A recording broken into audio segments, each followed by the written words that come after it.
We are in that cycle now for the, I guess, upcoming would be 2015 legislative session.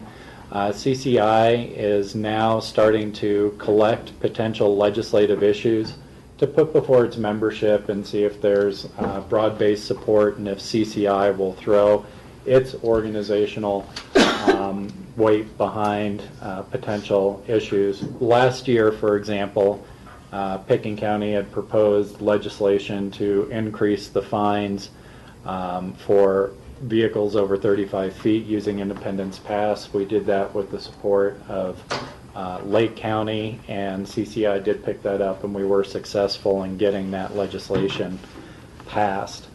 So we're at the early stages of identifying issues. What we've done today is we've set aside time both for the board to bring forward potential issues. At the staff level, we've identified one area of legislative concern. We don't necessarily have a solution worked out yet, but we're prepared to talk about that and possibly look at presenting it as a legislative issue.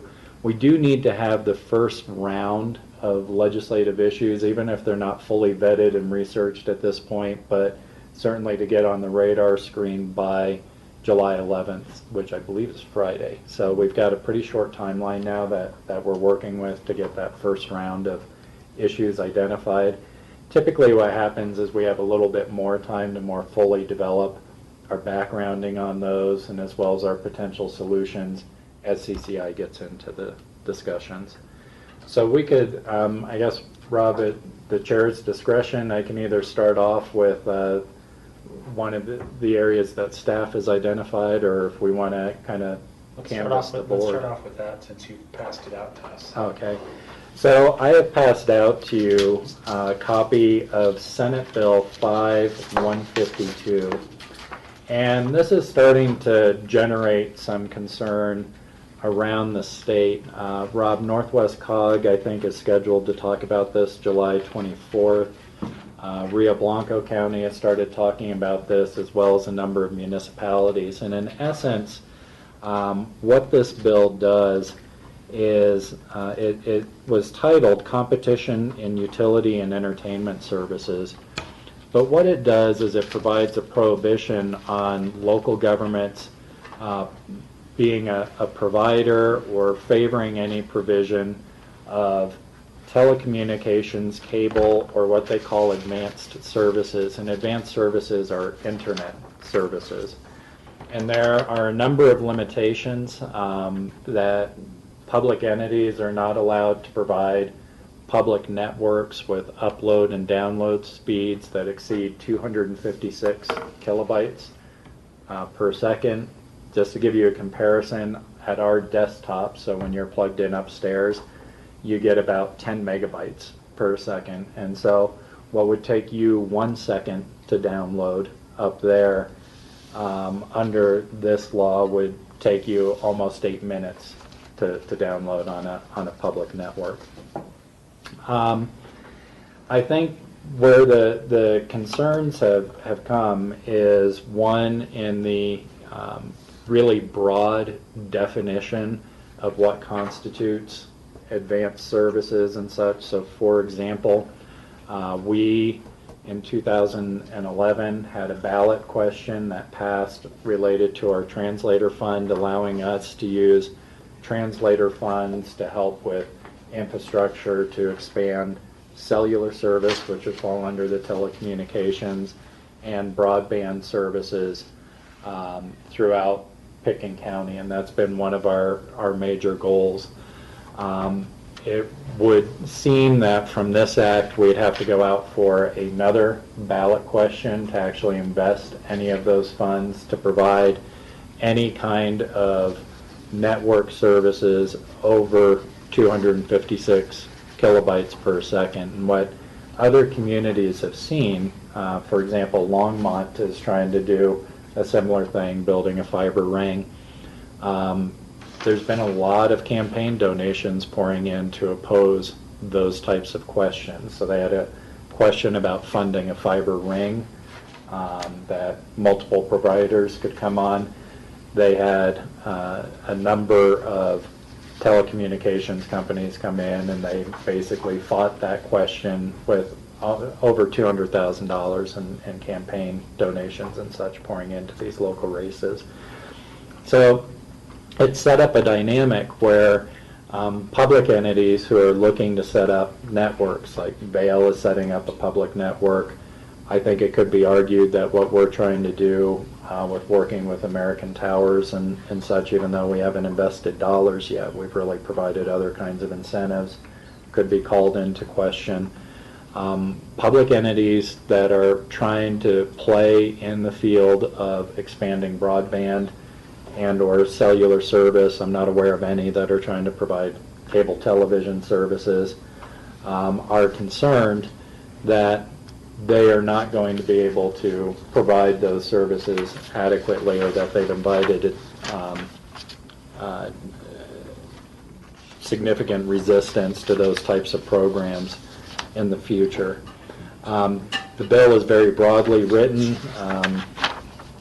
You can see under definition, advanced services means high-speed internet access, capability in excess of 256 kilobits per second. It's faster than dial-up, but not faster than anything else really as a practical matter. And it limits local government's abilities to provide cable television, telecommunications, or advanced services, and really unless you have a vote, and that includes purchase and leasing, constructing, doing some of the things that we've been looking at doing to incentivize. It's written so broadly that actually it could probably be argued that our guest network that's available in this room is too fast under the law. So a number of local governments have started the discussion. I think everyone, even though this has been in place since 2005, just like we've been getting into looking at how can we play a bigger role, other communities are looking into how they can play a bigger role, and we've become aware now that this legislation exists that could serve as a significant barrier to us providing those services in the future, providing that kind of infrastructure. We do not have a specific proposed solution at this point. My sense is that if the board wanted us to take this issue a little bit further, what we'd be really looking at is some of the definitional issues or boundary issues as they're described in the legislation. My guess is a full turnover of the legislation isn't really going to be feasible, but I don't know that at this point, or if the board would even want to pursue that. But for example, in terms of boundary issues, the way the law is written right now, if we have a provider that provides high-speed internet in Pickens County, anywhere in Pickens County, anywhere within our boundaries, it prohibits us from looking at providing those services in other underserved areas. So, e.g. Redstone, without going to a specific vote to ask that question of the people. So it provides a barrier, provides an extra step, and it's broadly written and invites a lot of opportunity to challenge efforts to expand broadband services and cellular services. In particular, we think other counties are going to be stepping up with this issue too. So we wanted to bring this one to your attention. We think we could write this up. We think we need a lot more homework and discussion with other entities that have had experience with it to talk about potential solutions. But that's what we came up with. Rachel? I think that this would be an important one to try to make the changes. You know, time is passing faster and faster when it comes to technology industries. And, you know, the two things that really come to mind for me are how does or does not this merge with the broadband legislation that passed this session?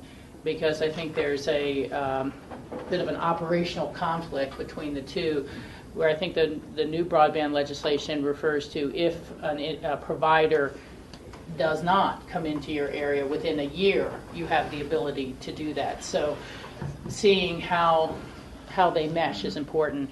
And then certainly talking with Jenna Pingino at CCI to kind of figure out what the background of this was, Yeah. where did it come from. It sounds to me a lot like the effort that a good percentage of the State House feels that government should be ever more limited into what it can do, and that the private sector will take care of everything.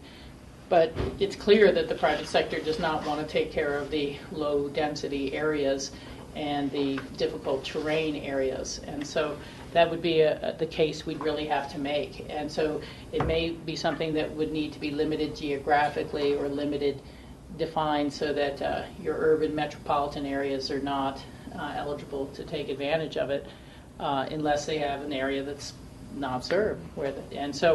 I think this would be a major push. CCI always ranks them on their difficulty. I think it would be a major push, but it'd probably be one that really serves our long-term strategic goals. George?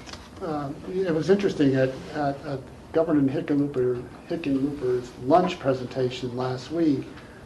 His theme was jobs, but part of that was stressing the importance of getting broadband throughout the state and certainly in those underserved areas. So it would fall right in line with, I think, what his administration is thinking as well. Yeah. Yeah, there might actually be some research help we could get from Department of Rural Affairs. Reeves Brown. Do you guys want us to write something up then to get this on the radar screen for CCI? And we'll bring back more. We've got a lot to learn about this and all the interactions too. I think that we should pursue this one, and whether it's a bill to amend this or to amend last session's broadband bill or a combination.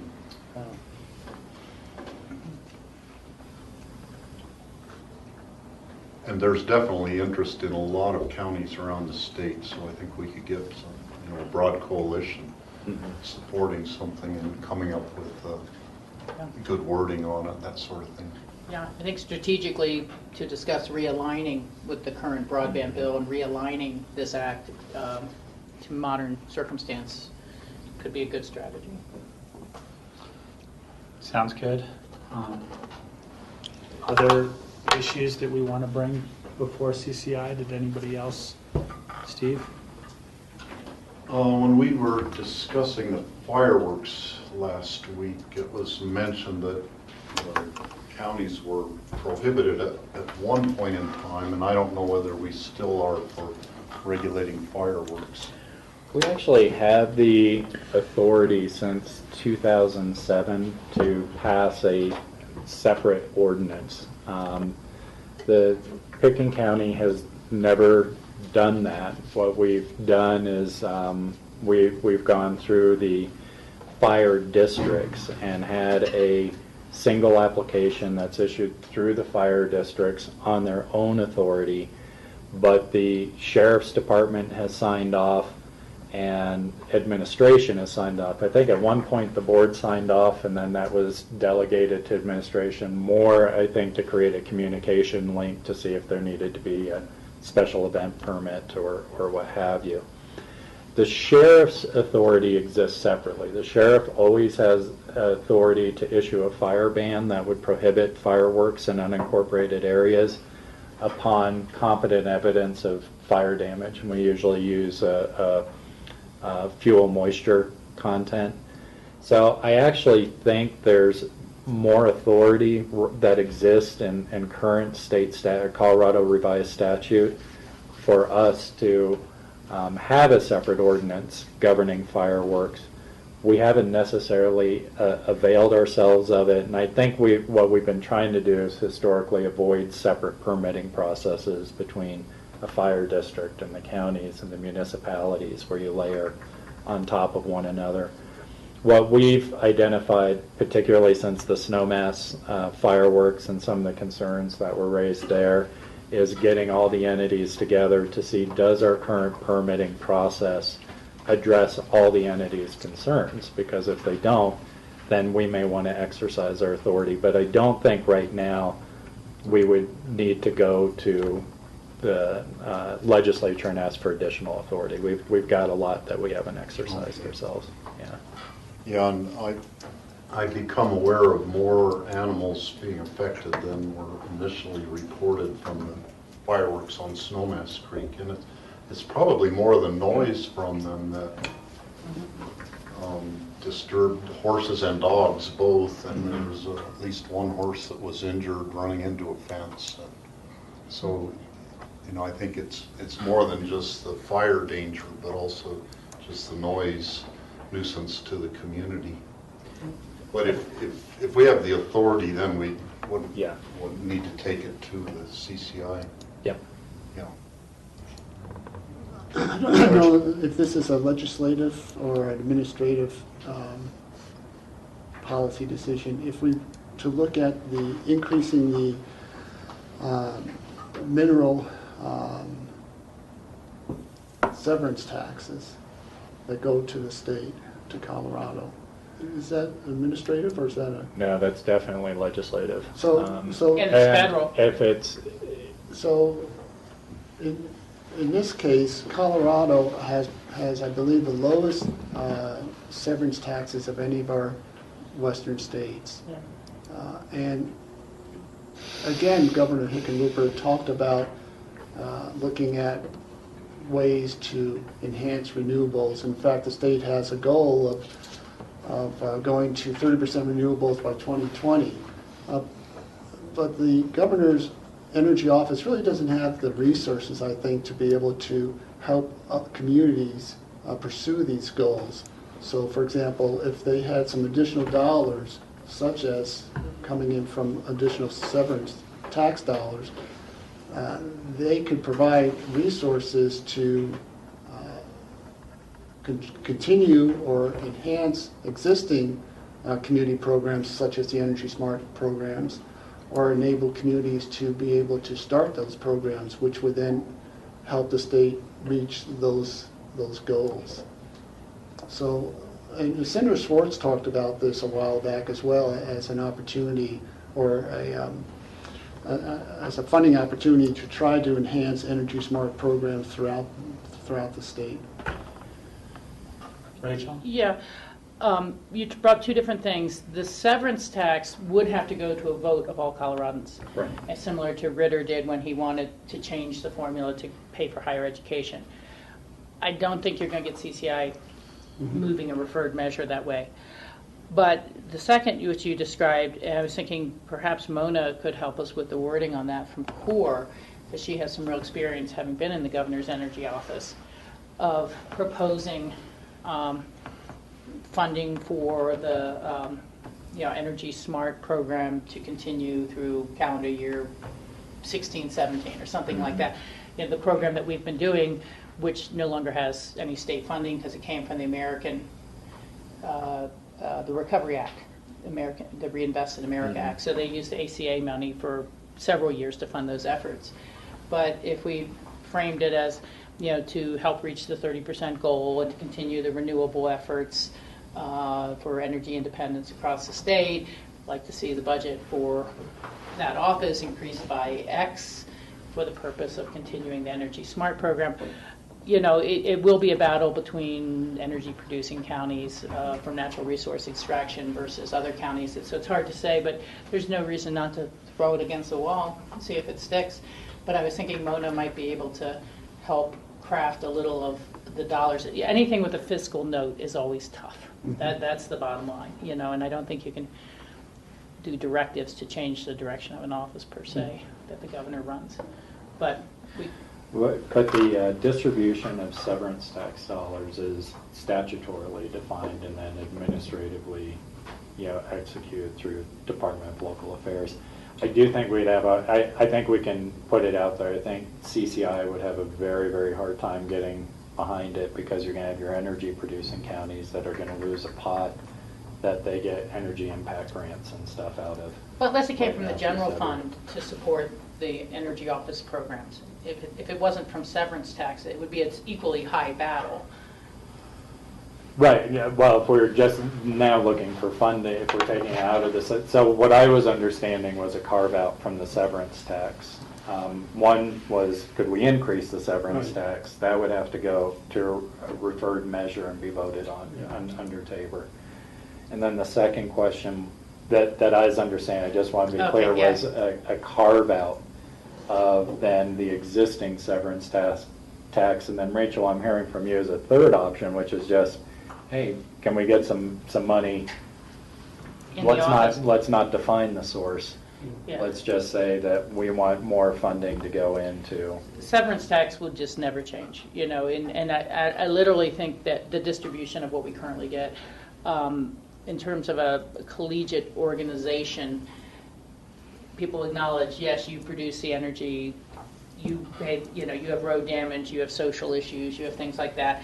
And frankly, those communities haven't gotten what, quote, should be their fair share since the, you know, economic downturn, and severance tax was swept to support general funds. So for the first 2 years, Reeves Bound was ahead of the Department of Local Affairs. They had no money to grant.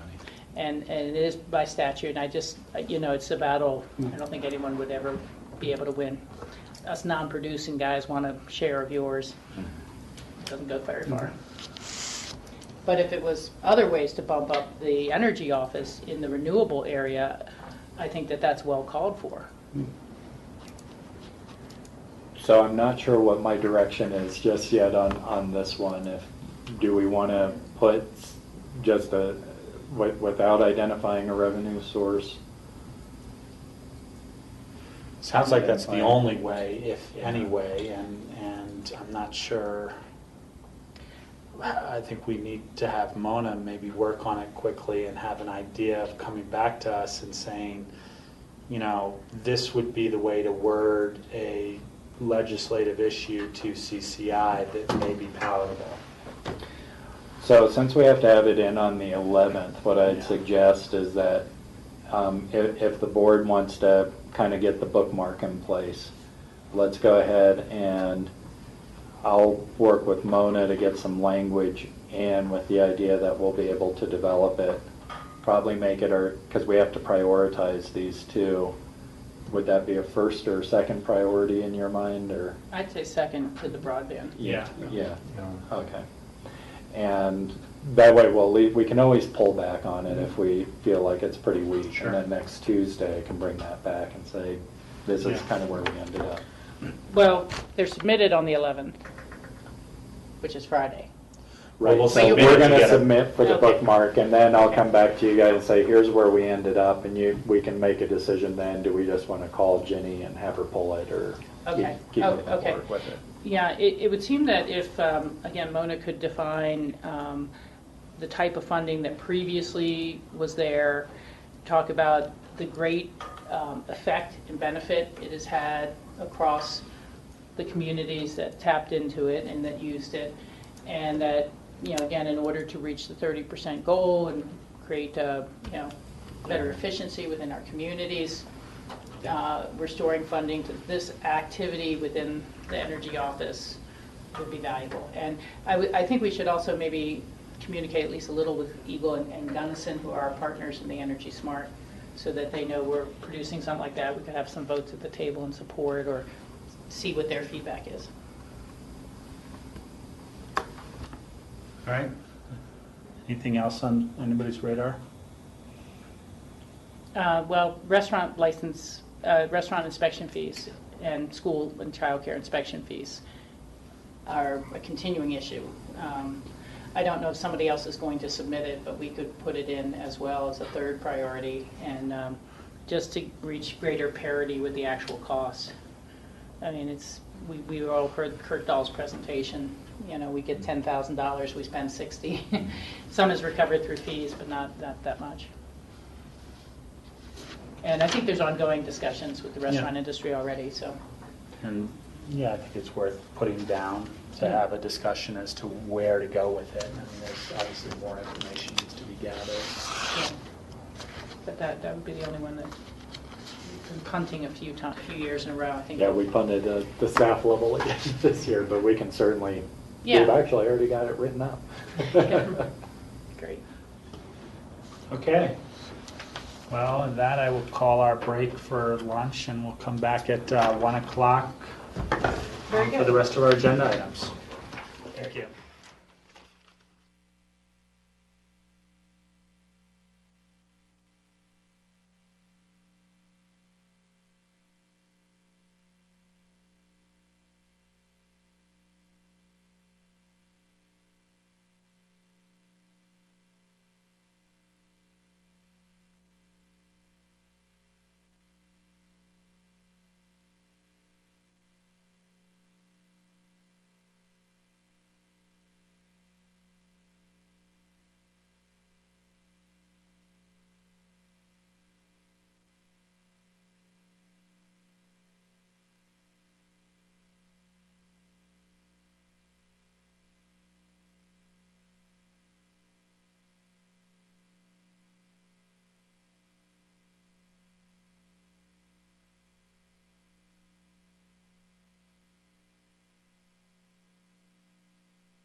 Welcome back. Today is Tuesday, July 8, 2014. This is the Board of County Commissioners work session, Pickens County, Colorado. Just coming back from our lunch break. We're going into our afternoon agenda, starting off with a citizen board interview. David Siegel is here for the Senior Services Board, and Marty Ames is here if we have any questions regarding the Senior Services Board position. David, would you like to come up? Generally what we do is just very casually kind of go around the board, ask a few questions, get a feel for various things, and get to know you a little bit. All right. So I'll start off by asking what your interest is in being part of the Senior Service Board. Well, I was thinking about that because I figured that would be a question. I hope to be one someday as part of it, but also as I think about my role as a religious leader, and we try to think holistically about making a community healthier and more welcoming for every demographic, whatever that may be. And just from my kind of narrow lens into that, we're often struggling to provide opportunities for that age population to engage in our synagogue life, in our religious life, whether it's empty nesters or even part-timers who are in that age bracket. So I think about these questions all the time, like what it means to create an inclusive community where all ages feel welcome, and so I think this really dovetails with my professional, my professional responsibilities in that regard, to make the broader community more welcoming and healthy in this regard is a natural extension of what I'm already doing in my congregation. And I'm dressed in my softball team attire because our synagogue team has a doubleheader tonight, actually, which is very exhausting. But George? What's the name of your team? we're the Sandlotkas. Which, may require some explanation. Sandlot being a kind of slang term for baseball field, and latka being the Jewish food we eat on Hanukkah, the potato pancake. So one of our members sent me a list. We were trying to come up with a name last year. One of our members sent me a list of about 30 awful puns for names. But this one was on it. This is my favorite of the bunch. I didn't see very much of an extensive sort of background resume on you. Yes, I didn't. That didn't get forwarded, but I do have one here. Well, I just asked you. I'm just curious. You've been in the community now, it looks like about 4 years. Right. So I'm just curious where you came from, and had you been involved in any other sort of community boards in the past?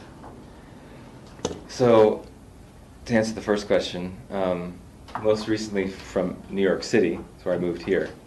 From where I moved here, where I was in seminary at a school called Hebrew Union College, Jewish Institute of Religion. It's two names because it's a merger. And I was 4 years in that campus, and the first year, it's a 5-year program, 4 years in New York, the first year in Jerusalem. And before that, I was living in Washington, D.C., which was between college and seminary. But I grew up in Houston, Texas originally, and came to Aspen in the summers, coincidentally, as many Texans do, for good reason. I've served in other capacities, but not in a board quite like this, and certainly not in a public county-type role in this regard. I'm on the homeless shelter board here now, which I joined pretty soon after I moved here. So that's probably the most similar in terms of that kind of community board. And when I was in Washington, I was working at an organization called the Religious Action Center of Reform Judaism, which is my denomination within Judaism, Washington office for legislative and policy work. And so, kind of like every denomination in America has a Washington office that does some kind of advocacy based on their religious positions as they apply them to legislative agendas or political issues. And there worked on a number of domestic issues and was also involved a lot in interfaith dialogue. So at that point it was largely Jewish-Christian dialogue at a national level, but I also was involved with a local group, a Jewish group and a Christian church group who came together once a week based on a curriculum that we had published that was designed to bring a church and a synagogue closer together and better understanding of each other. So I would say I've long been invested in kind of community outreach efforts in a broad sense, but never in this particular area, certainly. All right, thank you. Steve? David, I noticed that you live just down the block from where the proposed continuing care retirement. Not just down, I live across the ditch. Yeah, so what's your position on the CCRC and the position it's in now? And did you do any work on promoting that to get it to the point it is now? I can't say I did work to promote it, but my neighborhood, I live in Southside, which is right just bordering on our house is literally our back door faces what will be the public part of that development, at least based on the plans I saw. Being on the homeless shelter board, of course, while Chris Marsh was with the foundation, the homeless shelter board was basically a project of that foundation. So we were intimately aware of what was going on there, and I was close with Chris, and I came to the various public, open houses to learn about the CCRC. One of my neighbors, who's pretty involved locally in politics, just as a citizen, had one issue with one of the cutouts for an extra street, and so wanted to kind of galvanize the neighbors to disrupt that part. But our feel in the neighborhood, and people I've talked to, is that it's only going to improve the area. I'm not worried about the traffic. I mean, right now that part of BOCC could use more traffic, honestly, that Willits is doing so well. And I think it will beautify. I mean, we look back and occasionally see cows, but also it's like farm equipment and trash. So I think it can only, I'm in favor of it. I don't know exactly where it is right now. I know some of the conversation at the senior council, the 2 board meetings I've sat in on so far, it's questions of where is that? What role should the senior center take in, or senior council take in pushing that forward or not? So I actually don't know what the status is right now, and I'm very curious because my feeling and our neighbors' feeling is it would be good for us. Okay, thank you. Rachel? Do you have broader or long-term goals for the senior center board that you'd like to try to advance? That's a good question, and I don't think I have started really to think in those terms yet, because I'm just learning about their strategic planning efforts, and so started to just see the list of various goals and sub-goals that they're working on. So I think right now is just to learn about what the vision is, what the plans are, what the possibilities are, and be a contributing part of that conversation and process moving forward. So I don't know that I have a long-term vision yet for what my participation should or could look like. Thank you. Any other questions? What position do you play? Someone just asked me that at lunch today. Wherever I'm needed, based on who shows up, but often outfield, center field, thereabouts. And what is your involvement with the synagogue here? I'm the rabbi Okay. of the Aspen Jewish congregation. We're the synagogue who shares the chapel Yeah. on the roundabout. Yeah. Very nice to meet you. Great. You too. Thank you for taking Any the time. questions for us? I don't think so. We have a vacancy in a regular position that's just come up, and several vacancies in alternate positions. One of the alternates has expressed an interest of moving into the regular position. Honestly, the alternate positions are just as important as the regular position. Their input is just as valuable and just as listened to. Sometimes they even get voting because the regulars don't show up to various meetings. So the consideration for the board would be in the near future to be in one, whether it's an alternate position, a regular position, and who we appoint to what seats. Steve sits on the board, so. Yeah, there are actually 2 vacancies on the regular board because Ken Canfield has resigned and moved away, so there are 2 vacancies. They don't show up on our spreadsheet there. So Marty, do you want to weigh in on that, or? Yeah, yes, if I may. Yeah. Actually, with Ken leaving, it is only one. Unless you're seeing something I'm not here. Well, we're seeing a vacancy under number 4, Fours. and Ken is listed under number 11. Um, On our memo packet. Yes, I understand. Yeah. Anyway, we'll figure that out, and I'm open to. appreciate your Whatever works. willingness to get involved. We have a great group of citizen volunteers, and it's great to have someone. Great to have you Happy to want be to a part. join I that. can So. thank or blame Seth Saxon for getting me in. You gonna be at the disco dance? The His doggy. party on the doggy dance on that's Saturday. coming up, isn't it? I don't think I will be. See? It's not a question for you, David, but more for Marty. I know there's sort of an imbalance in the people whose terms are expiring 2015 and 2016. And I was thinking this might be an opportunity to balance that by shifting a couple of the terms around. But then I also know we're going to have a discussion about making the terms of all the citizen boards 4 years instead of 2 years. So that's coming this week also, that discussion. But This The afternoon. council the senior council is aware of the issue. One of those, when Ken left Canfield, we're now down to 5 people who are slated to go off next year.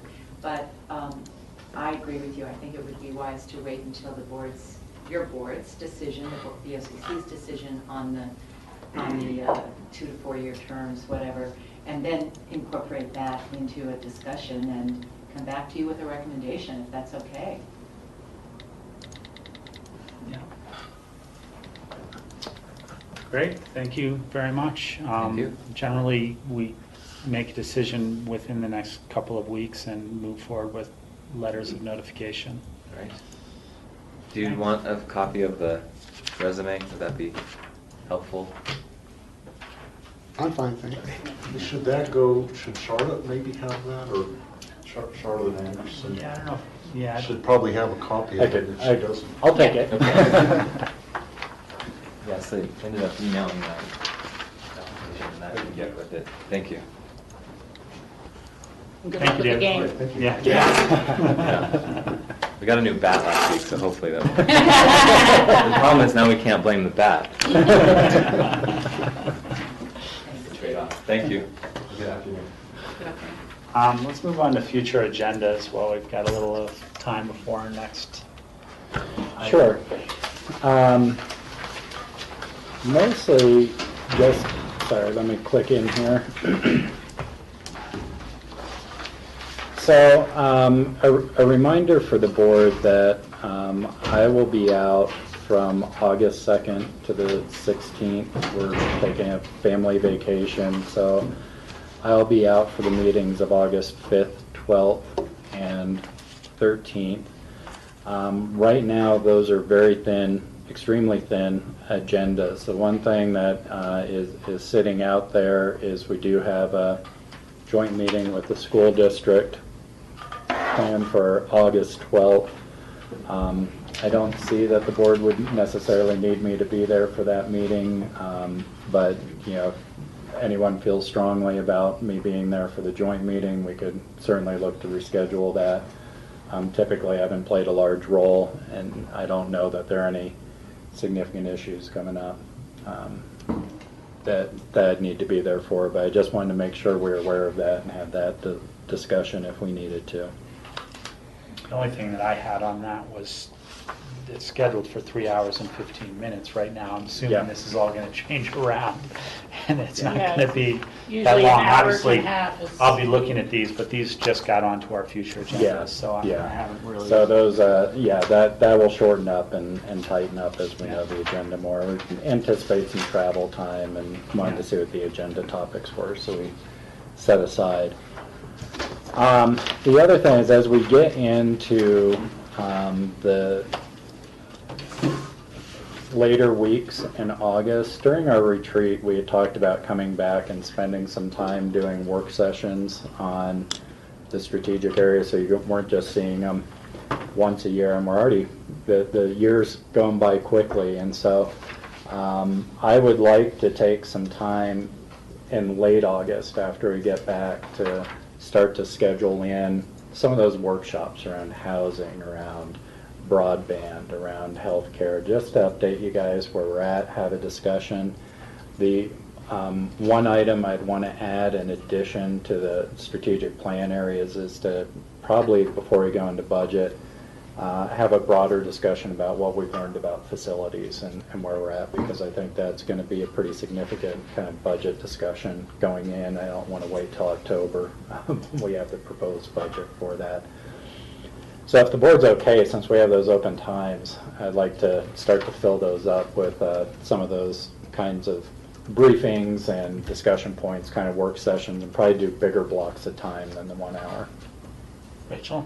You know, I'm fine with that overall as a concept, but I know we all are hitting that mid-year point in terms of our regional meetings with neighboring county commissioners.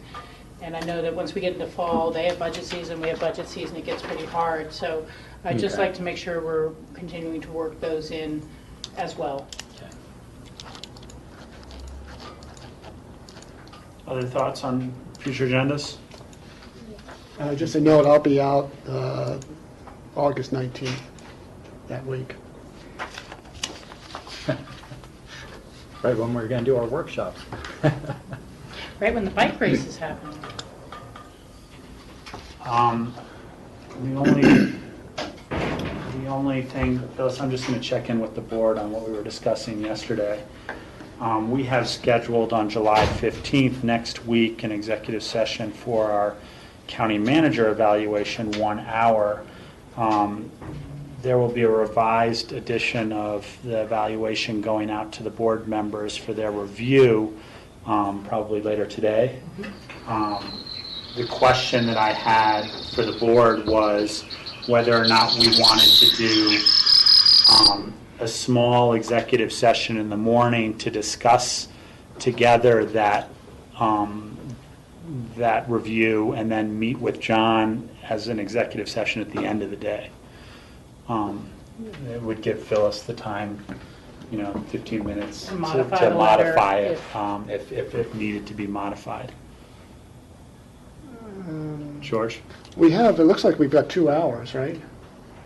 But you just had an hour. Well, we have an hour. Afternoon. Yeah, we have an hour now, but it's then There'd be other items added, executive. I'm just saying split it up so that Phyllis can make revisions if revisions have to be made, and we can get it done with on the 15th, as opposed to scheduling executive sessions on 2 different days.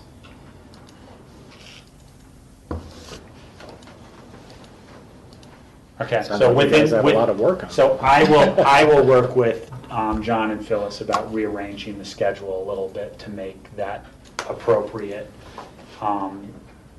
so that some adjustments could be made if we have to. Okay.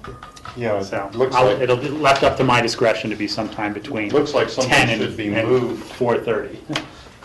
Looks like something should be moved to fill in the other hour. Yeah, well, we leave that- Since we're bumping up against the time of zoning. We leave that time open generally because other executive stuff tends to jump onto it.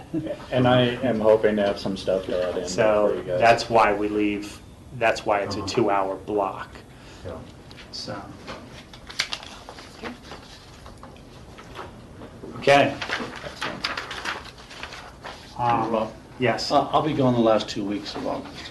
The last 2, oh, okay.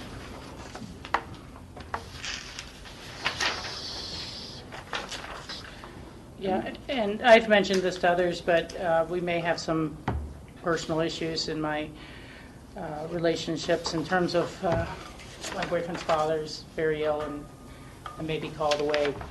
I just don't know if or when. So hopefully we'll still have a forum if that happens.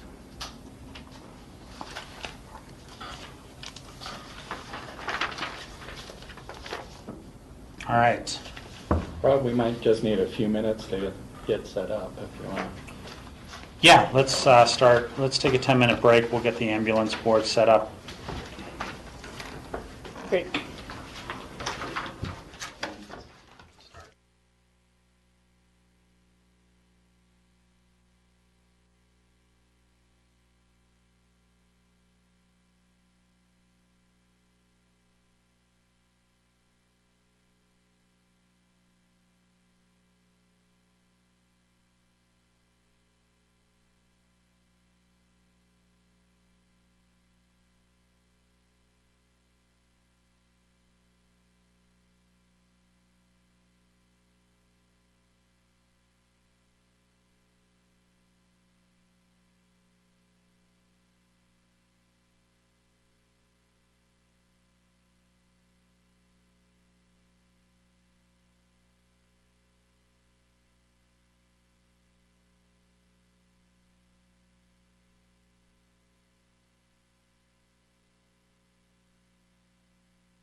Second, Yes. go. We'll wait and see. Rather empty. We'll get started here. We're here with the ambulance board presentation, and Gabe is going to take the lead on this. I'm going to take the lead. Introduce your team for the listening audience. Fantastic.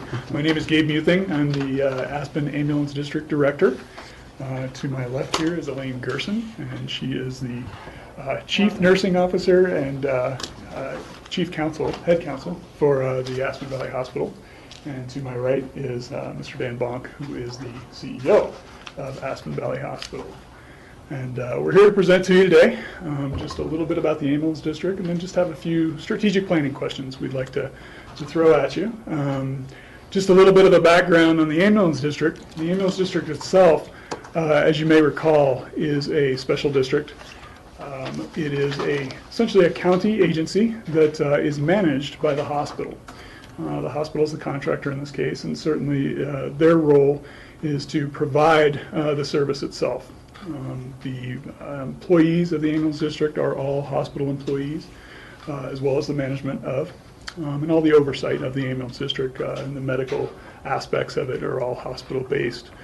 The only thing that is truly on the asset list for the county is the vehicles and some of the equipment inside, and then also the ambulance quarters, which are currently up on the Aspen Valley Hospital campus, if you're familiar with those.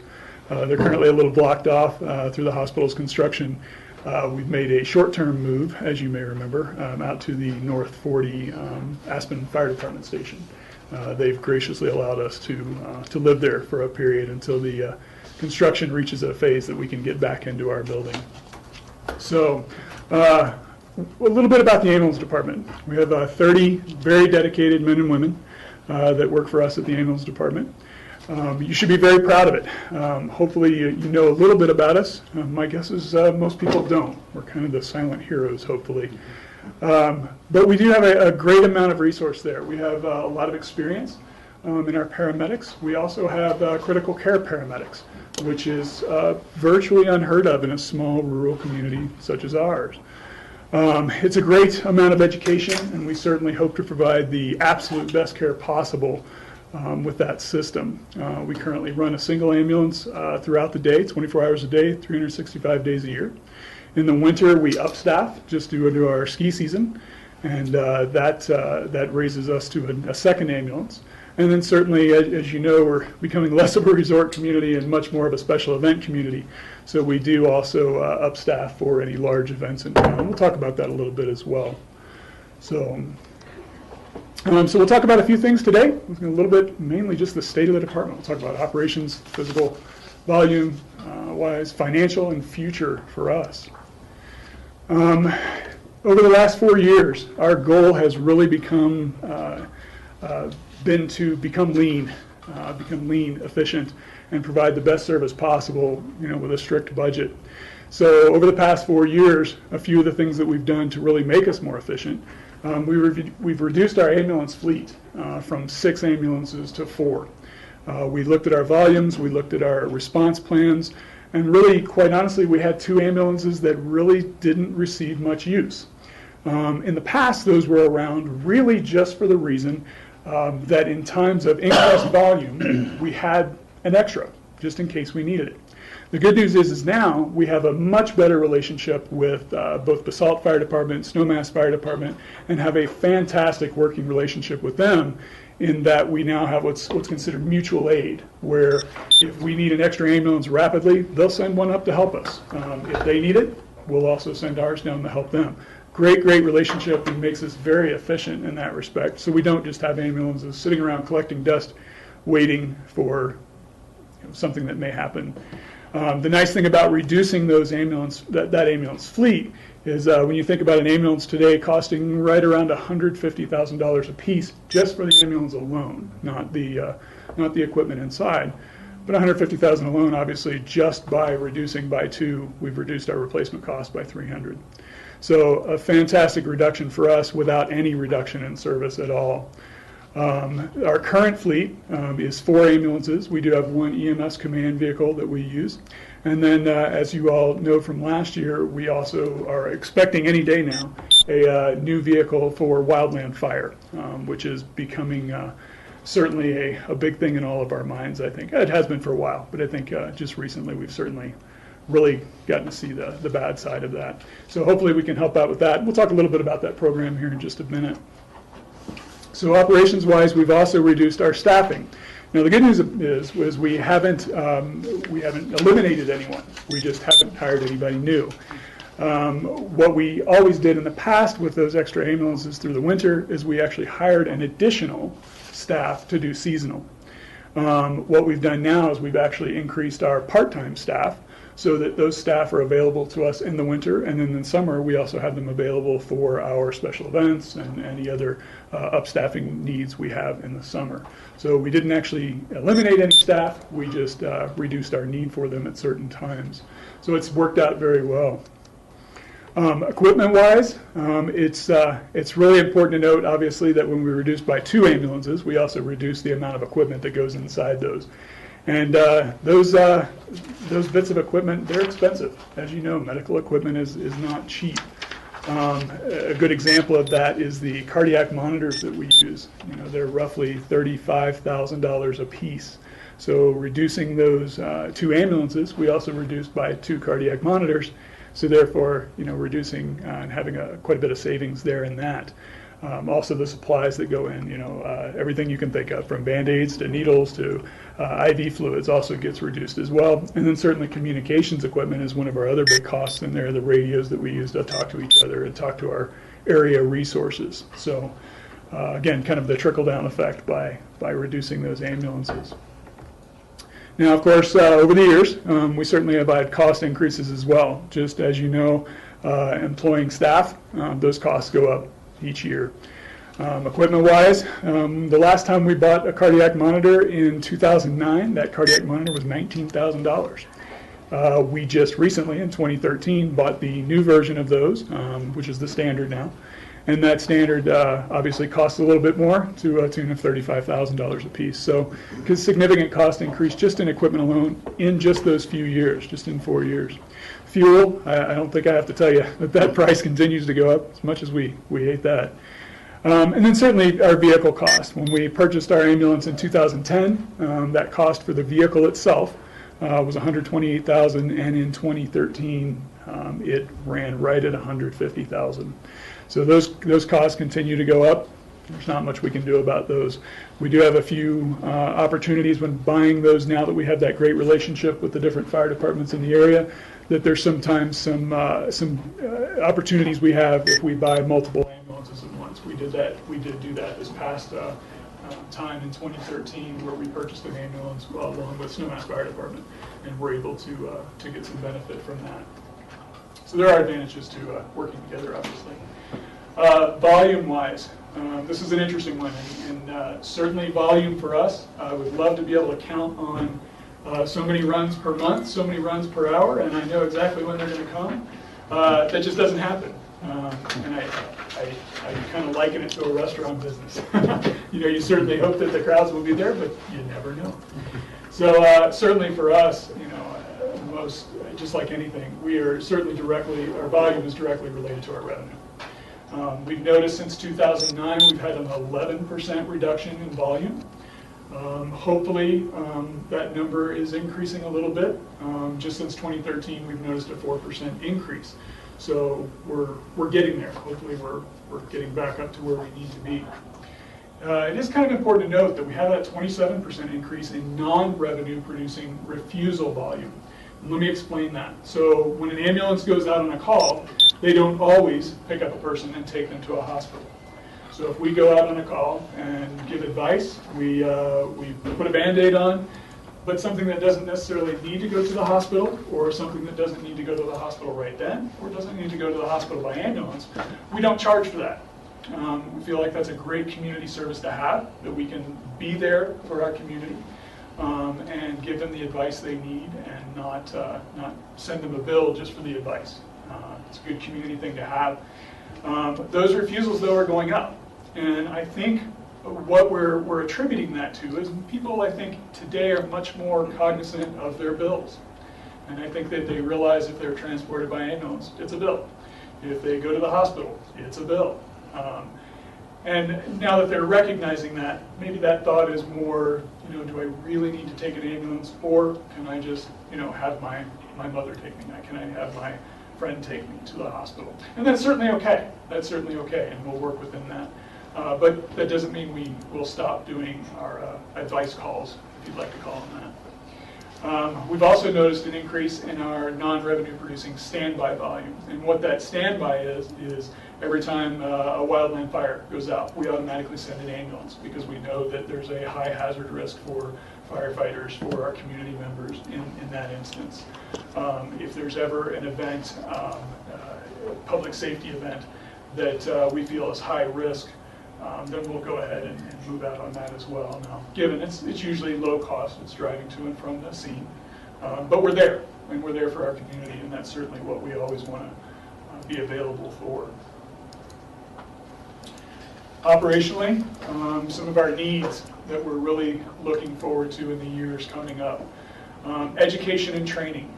We're a small valley, and it's very, very difficult to find EMS, or emergency medical services, specific training for our guys. The hospital has a fantastic education program, and we utilize that quite often, but there are some things that are specific to an ambulance, and specific to the care we give. For example, a nurse's education typically doesn't include cutting somebody out of a car after a car accident. We need that EMS-specific education. That has a cost to it. There's certain advantages we can have with that. We can either bring speakers here to help us with that education, or we can send our folks elsewhere. The good news is it's usually not hard to lure a speaker here to help us out with our education. They're pretty happy to come here for some odd reason. Uniform-wise, uniforms certainly cost. And obviously we are out inside the weather in the summer when it's 90 degrees like today, or 5 degrees below zero in the middle of winter. We have to have uniforms available for that, and we want to provide those for our staff, but they do have a cost to them. Medical equipment, we've already talked about the cardiac monitors and those costs as they continue to go up. The trend in emergency medical services pre-hospital is fantastic right now. It is really moving forward at a rapid pace, and that includes a lot of extra equipment, a lot of extra monitoring equipment for different blood values and lab values and items such as that. Great tool for us, fantastic for our community members, but it has a cost to it. But we'd certainly like to keep up with that trend. Communications equipment, that's certainly one that's kind of an unknown for us. We currently operate on a VHF system, and we're looking at migrating to an 800 megahertz countywide, so that certainly has a cost to it as well. We want to be available for that. And then certainly replacement of aging equipment. Any business, that certainly goes the same way. We want to make sure that we have the best equipment possible, and that we don't get into a maintenance problem with them by continuing to use aging equipment. So the current revenue model for us includes the patient charges, tax income, and additional revenue sources. Currently will not sustain the district with the rising cost of our operations. Physically, this is a big one for us. Physically, as I said, we live in the ambulance quarters, which are on the hospital campus. That building was built in 1992, actually built in 1991, and we occupied it in 1992. At the time, it was a fantastic building. It was adequate for what we had at the time, but it was built for small box ambulances.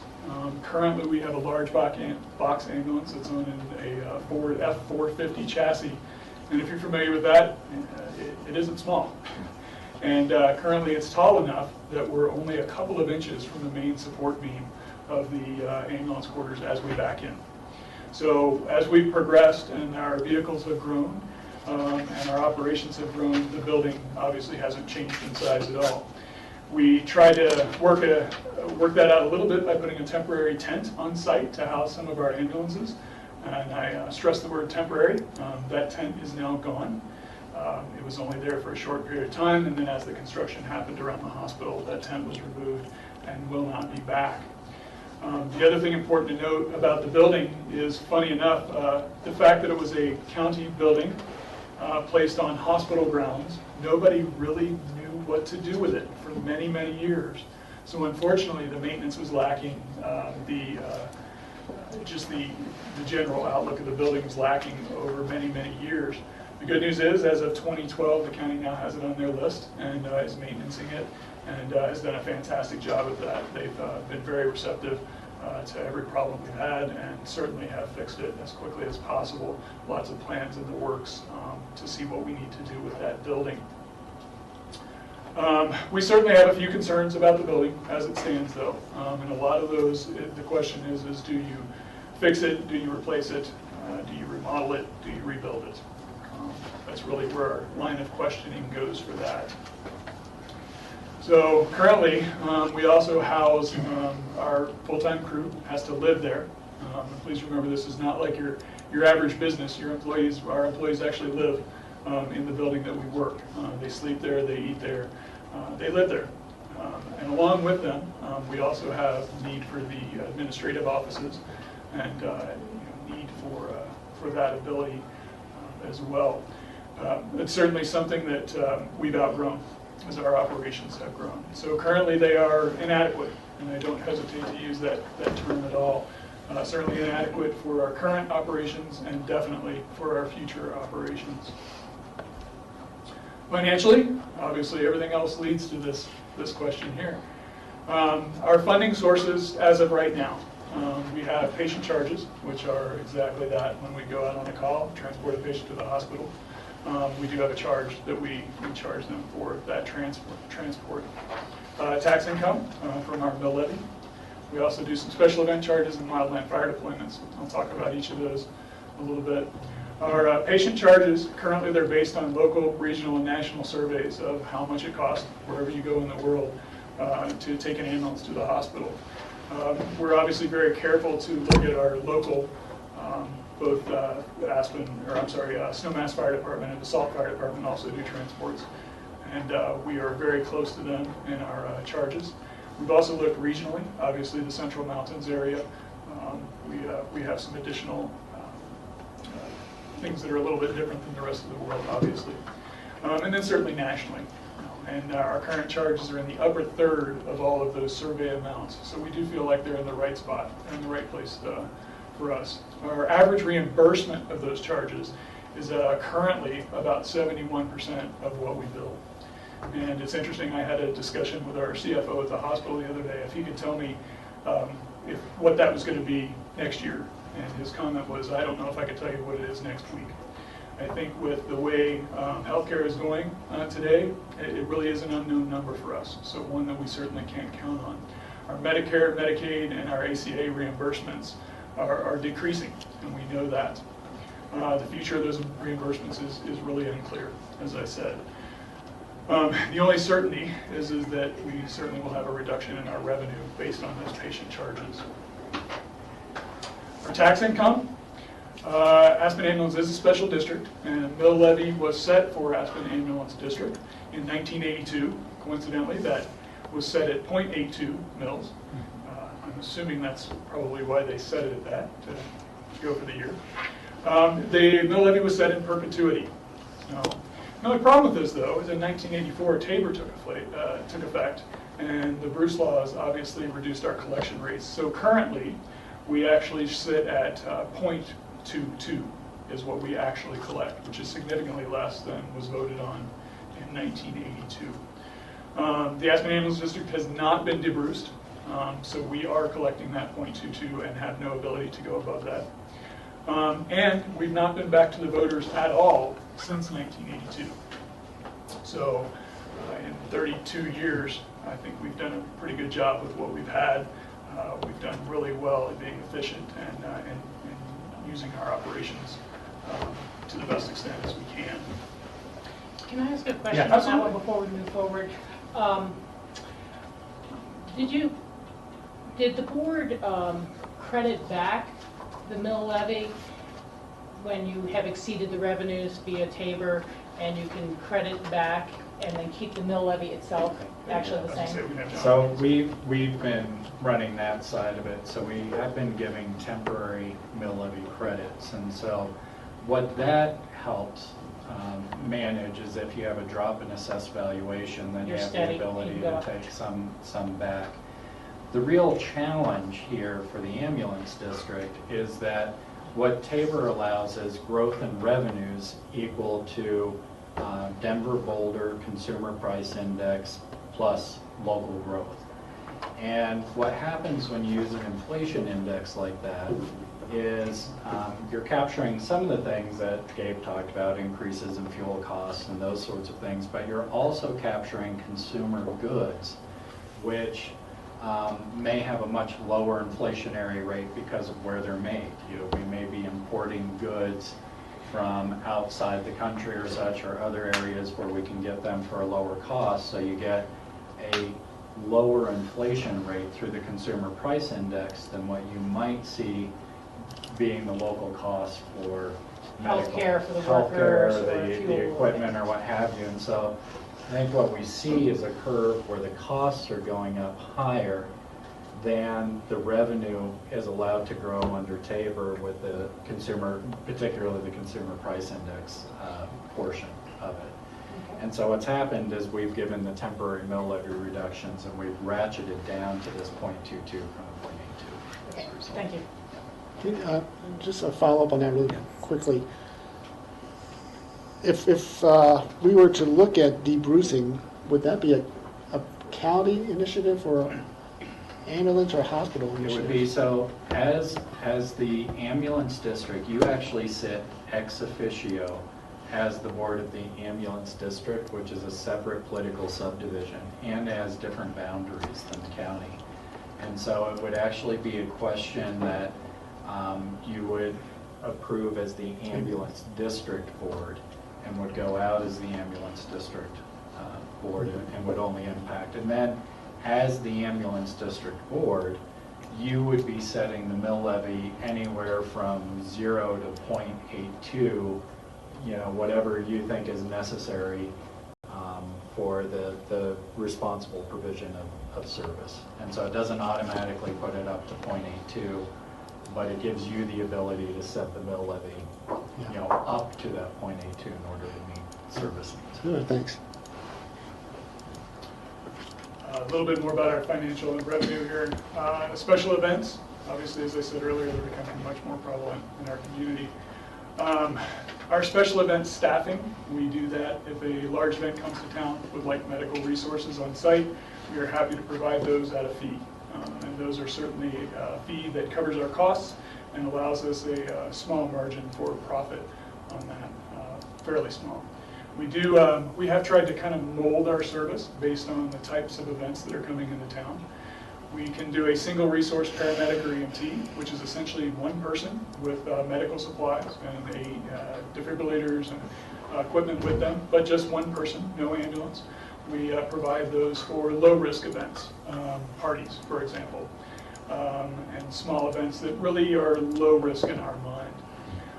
We also have the ability to provide a full advanced life support ambulance for large events, those that we consider to be high risk. A good example of that would be X Games or the bike race, things that are definitely high risk and large in scope. We do have a contract in place when we do all those events. It is a great contract for us and provides a great way for us to make sure that we have good collections. Those current rates, at least for the two types of special event staffing that we do, we have standardized those throughout the valley. So in other words, if Snowmass Fire Department were to provide that same service, it's the same rate for them as well. BOCC is on the same pay as us. So the nice thing about that is if there's ever a time when we have very large events, bike race and X Games are good examples of that, where we do need extra ambulances over and above what we can provide. We can also utilize their services as well, and they're happy to do that. It's a nice small bit of profit for us. The new program, as you all approved last year, is our Wildland Fire Single Resource Paramedic Program. And this is really sending our paramedics along with a vehicle and a large amount of medical equipment out to the scene of the large wildfires that we see in Colorado. It has a potential for good revenue. It is a system where it is a fee for service. So certainly as we get called by the federal government or the state of Colorado to come and help with these large fires. All of our costs are reimbursed, and certainly has a decent profit margin for us to operate the program. The nice thing for me, though, quite honestly, is it's us helping our neighbors, because eventually we may need that help too. So I think it's a great program for us to have, and if we can provide great service to the rest of the state, then I'm certainly happy to do that as well. The only problem revenue source-wise for this, though, is it's really fire dependent. It's season dependent. And that's certainly nothing that I want to count on, but it is there. That's really where we're going with the revenue piece of this. The other nice thing for me, employment-wise, is it really does also allow a lot of that winter seasonal staff that we have to have opportunity to work in the summer. Both this program and the special event staffing program allow me to keep many more people employed in the valley, which is great for them, great for us. There was that initial cost to start up. Unfortunately, we got everything signed, all of our agreements, all of our equipment, everything, right at the very end of last year. And we're available for one deployment, and then the season pretty much ended. So we're interested to see how this season's going to turn out, and when fire season starts for us here in Colorado. Yes, sir. Do you travel anywhere within the state to a wildfire, but not out of the state? That's a great question. Currently, we are on a list for Colorado alone. The problem with going outside of Colorado is all of the certifications for being a paramedic stop at the Colorado line. That being said, there are some states that will allow our certifications to work in the event of a large incident, like a wildfire. But at this point, we've restricted ourselves to just in Colorado deployments. It's safer for our guys. It's safer liability-wise for our guys, obviously, to work under our medical director and to work under that system. And do you get any equipment like the fire departments when they send guys to fires? They get, maybe that's their form of reimbursement, they get wildfire fighting equipment. Is there anything like that benefit for you? It's really, that's where the revenue piece of this goes. Most of the fire departments really pay for new fire engines to help their community by going on these deployments. Most of the fire departments around here have done a great job of having a sustainable model for their department based on those deployments.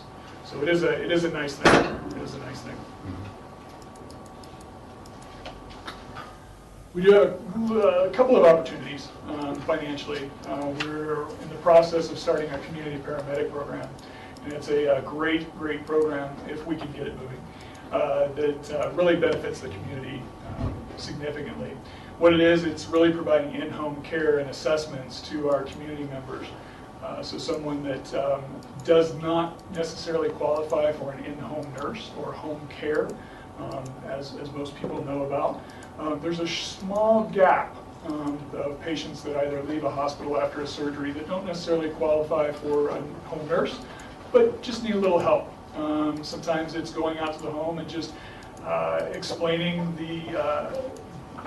their discharge orders after they leave the hospital, what they're supposed to do, how they're supposed to do it, how they take their medications. It's a great program. It is fantastic for the community. We're working on developing that program right now. Unfortunately, we're stuck in legislation in the state right now with licensing of that program. We, along with probably another 20 or so communities around the state, are looking at developing this program. Would be a great program if we could get it going. Great program for the community for sure. The only problem is at this point, we really, because of that legislation, we really have kind of an unknown revenue plan for this. We really don't know what the value is quite at this time. But I wanted to list that as an opportunity because it really does, it would be fantastic for our community members. So financially, we've remained relatively unchanged for many years, despite the rising cost of operations and certainly our work over the last few years to become much more efficient.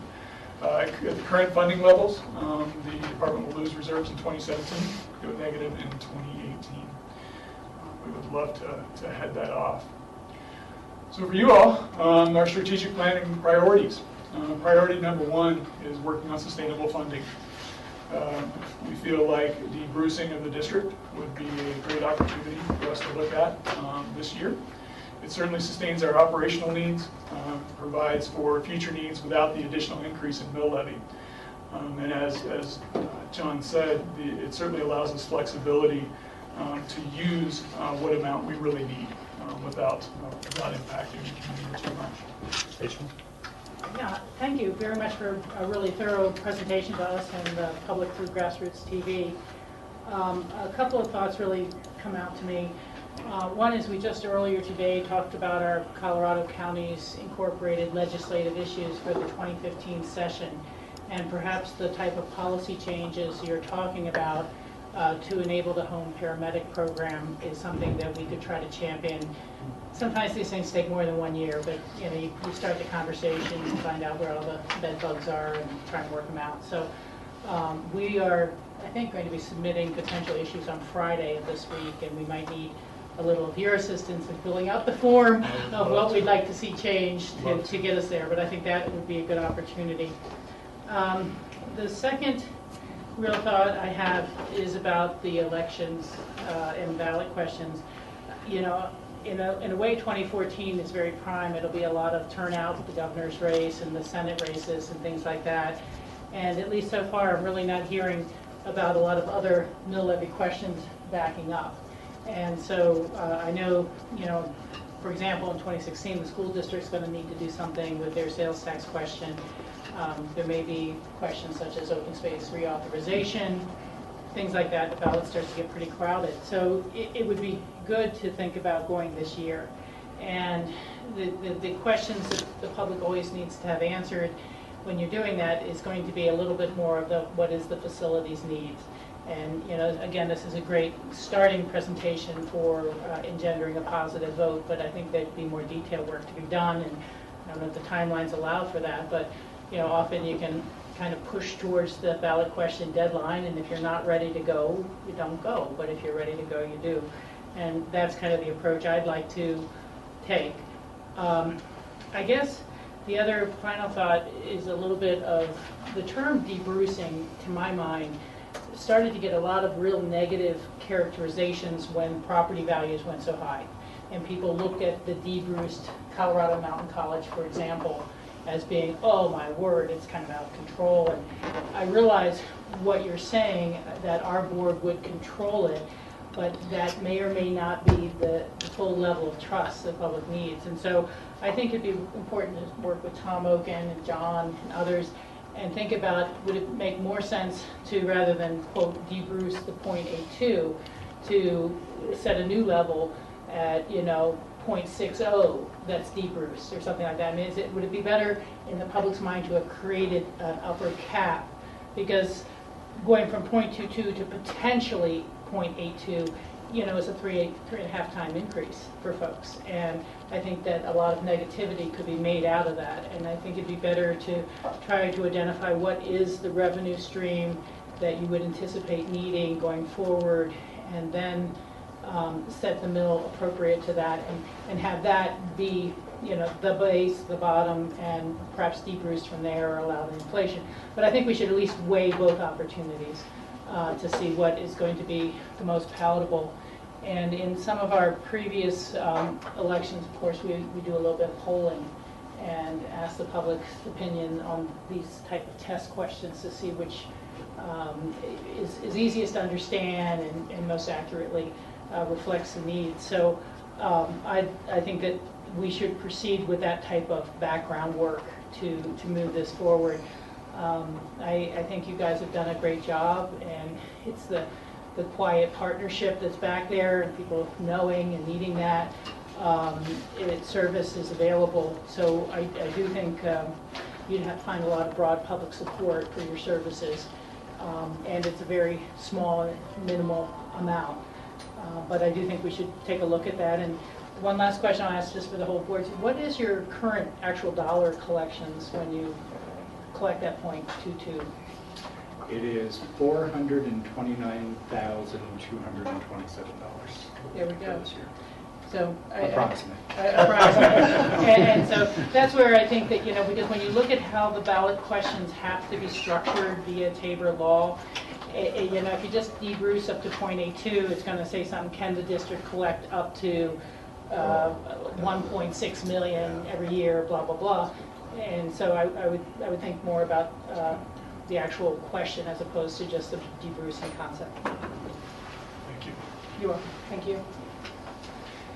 And just to be clear, Dave, I know you had a couple more slides that we jumped ahead to the discussion. Discussion's good.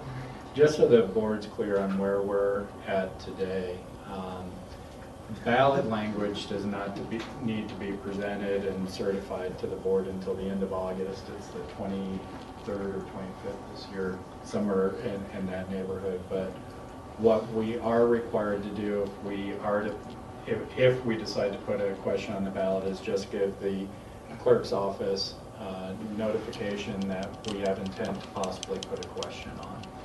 I know we're still looking at a number of options. Frankly, it seems like some type of debrucing question. I think your comments were really good. I wish I would have thought of those.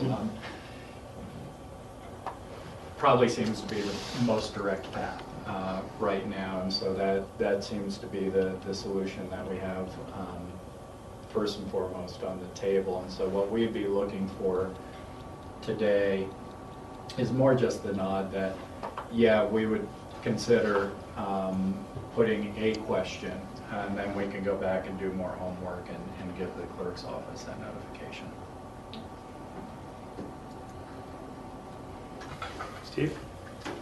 Gabe, if the debrucing does take place, would that allow you to rebuild the ambulance building? And would you do that on the same location, or would you go to a different location in view of the changes going on at the hospital right now in their space? That's a fantastic question. Go to the next slide. Click. Hey! Great minds think alike. Certainly, there are a lot of options on the table. We do feel if we put the question on, there are some options for us to be able to look at either an existing building remodel, building a new building. The question is, of course, at what location. That location can certainly be available, but we'd want to look at some other locations as well. But it would allow for a funding plan of sorts to allow for a new building or some form of it. And Steve, I ran some very preliminary numbers, and believe that within the question, and even if we were to set even a little bit lower, there's room to definitely address the facility needs. The board, it's an interesting relationship with this property and the hospital and the buildings. All the property that the hospital now sits on and owns there was previously owned by the county, and the county gave that over to the hospital district for construction. In return, we got leases back for like our Health and Human Services building and the ambulance building, and then we have an agreement with the senior center that I still have to figure out the math on. And the county then built buildings that we own on property leased from the hospital under an agreement that we made for giving the land in the first place. So we'd have to look, there's pretty defined envelopes for those things right now that we'd have to look at, but there is a real interest that the county has on the property and in buildings, as we most recently learned. So there's still opportunities to do that with the ambulance district. The question is footprint. The question is also with the hospital's future plans, is there something they would want to relook at there in terms of placement and re-enter into a new lease. So is that a fair way of putting it? But yes, within the existing mill levy, I think those needs could be easily addressed and probably even under that. Rachel? Do we know the cost of the original building? I just think we should try to track it down somehow, somewhere, so that we can evaluate really that remodel versus new. Because I have a feeling there probably was not that much invested in that building at that time period. And, you know, sometimes it's just throwing good money after bad to try to remodel something like that. I mean, yeah, it really doesn't matter what the cost was originally, it's the cost of the remodel versus a new building. Yeah, well, I agree, but it's always good to have all that background when you're talking to the public, you know, of why you're doing this and what did it cost before, and blah, blah. Yeah, I'll weigh in and say that I'm in favor of Rachel's comments in terms of some sort of debrucing and maybe having a limit to it so it's palatable for a vote to be won over very heavily in our community. Obviously, I think what's being raised here is the questions that are going to be raised by the community as this election, you know, if it proceeds to an election period on this ballot question, they're going to ask questions like, well, what is the building going to cost? I mean, just looking, if we're at 0.22 mill levies, if that's doubled over the next 5 years, that's an ending balance, you know, without any changes of service of $2 million. What do we need to grow this program to? And that's not even going up to the 0.82. Right. That's going up to 0.44 mill levies, and that doesn't even, I mean, we've budgeted in this budget. I know that there's a valuation, a property value increase too, because you see those numbers going up slightly, and we're seeing a revenue, a tax revenue grow and sales tax dollars here above our estimates. So these numbers might be progressively higher too. As But those are contained by Tabor, though. Yeah, and they're contained by Tabor at this point too. So if they're not contained by Tabor and we're setting mill levies, that number is also going to grow there. So that's another question that's going to have to be answered again for the voters, which is what we're kind of strategizing on. And remember, I started by saying I'm in favor of this program. This is a tremendous insurance policy that we have for our community. To be able to provide this service is something that I think we should be very proud of that we do. Just as you said, you know, going out and putting a Band-Aid and giving some advice on, we don't collect any money for that.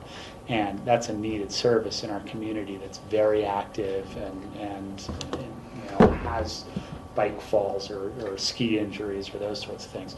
Another question that I would raise, and I think I've brought this up during budget process before, and I know that in the past with David from the hospital, I've brought it up when we've looked at the IGA between the Aspen Hospital and Pickens County. Really, I think the public is going to ask what that $310,000 or $304,000 number is. And I know what it is. It's a balance of the expenses of salaries, you know, various services that the hospital provides with the revenue that comes in because the hospital is doing the collections. Well, the collections would potentially be an expense because that costs something, but they have the revenue of the billing of the services because the hospital is actually the one that's getting that revenue. You'll notice in the revenue aspect there are no patient charges in there. But understanding that number is going to be a question that's going to come up during the process too. Why is it that we're paying $300,000 to the hospital? Is this a revenue center for the hospital? And I know better, but the public isn't going to know better. They're just going to say, well, is this just is this a ballot question for the hospital versus a ballot question for an ambulance district? And I think they're both very worthy causes, but it's how we frame it to the public, I think, is important on that. So I think we've raised a lot of questions that have to be answered, but I'm in favor of moving forward once, and the question is at what level once we know a few of those things. Michael. I think one of the major problems is the inflationary cost of what it costs for equipment and supplies, and so we don't need to get stuck again at a fixed rate. We need to get fixed.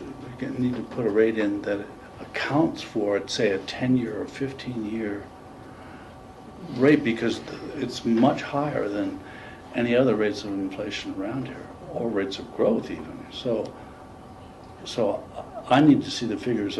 If you were to operate on the same basis for the next 15 years, what would that actually cost, and what mill levy actually covers that, so we don't go back in 2 years or 3 years or 5 years, because that's the setting it at 0.82 didn't do anybody any good. So we need to have a realistic appraisal.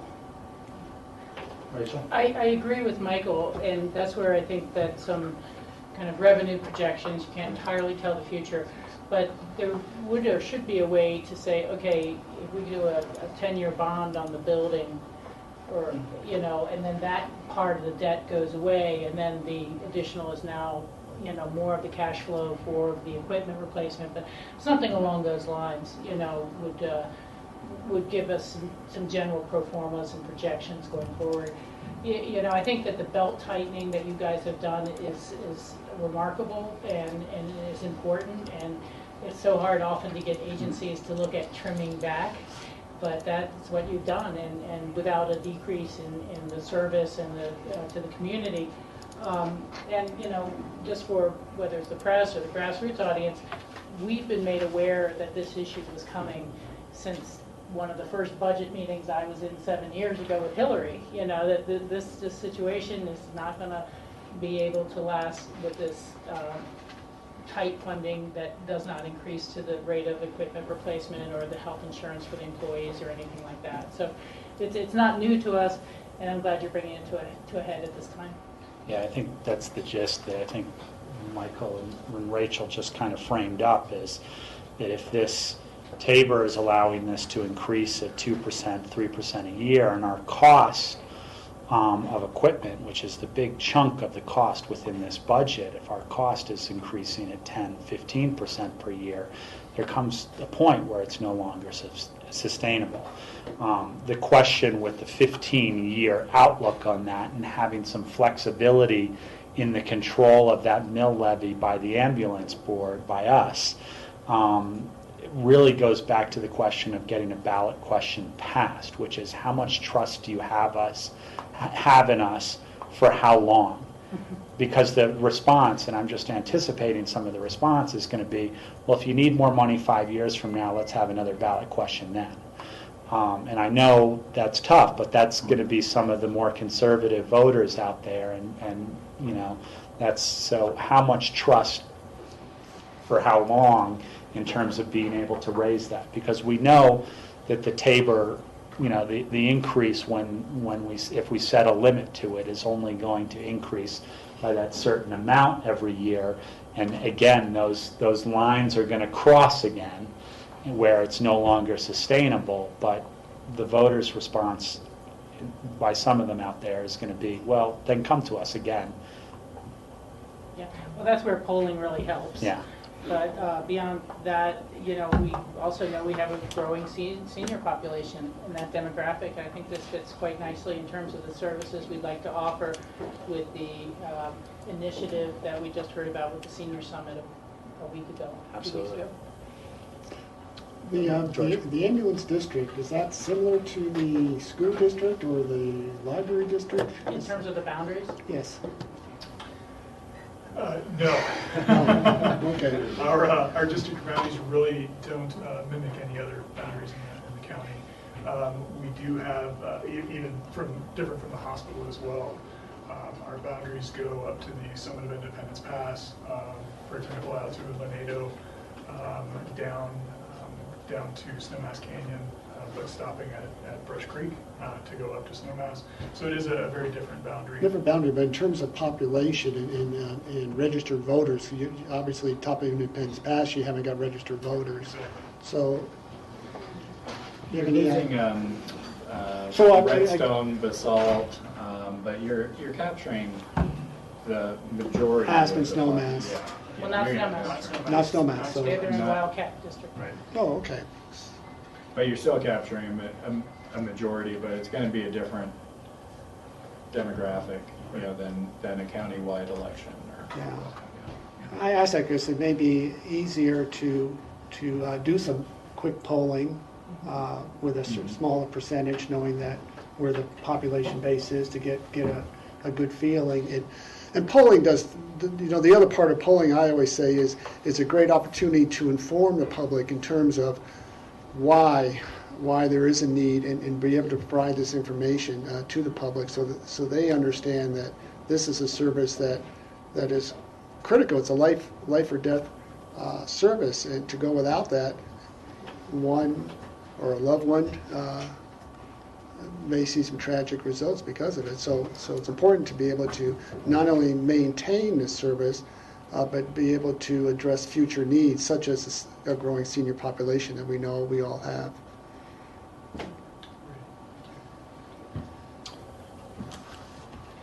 So it sounds like our direction is to go ahead and give the clerk notification, continue working up a potential question, and also exploring whatever other options we might identify. Come back to you in August with those for further consideration. Rob, if you don't mind me just taking a minute here, you may have noticed Gabe is playing a new role here, and we should have done this at the beginning of the meeting. Jim has made an announcement that he is intending to retire, and as a transition, Jim who? Jim Richardson, Oh, okay. yeah, who's the previous executive director for the ambulance district, is hired by the hospital as our contractor. As part of that transition and succession planning, Gabe has moved into that role, and Jim is sticking around. Jim Richardson is sticking around to help with that transition and go through a succession process. So congratulations to Gabe. I know we've been very excited at the staff level working with you, and that's a good decision on the hospital's part. And that announcement had not been made to you yet. Congratulations. Thank you. Thank you. Okay. Great. Thank you very much. Thank you. Hard work.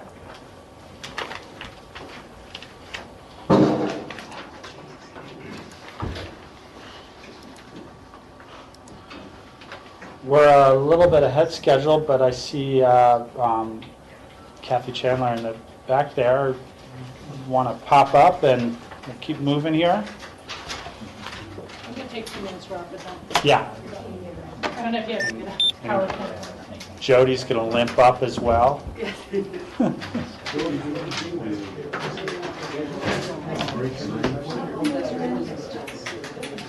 you having fun when you did it? Slipping on a banana peel.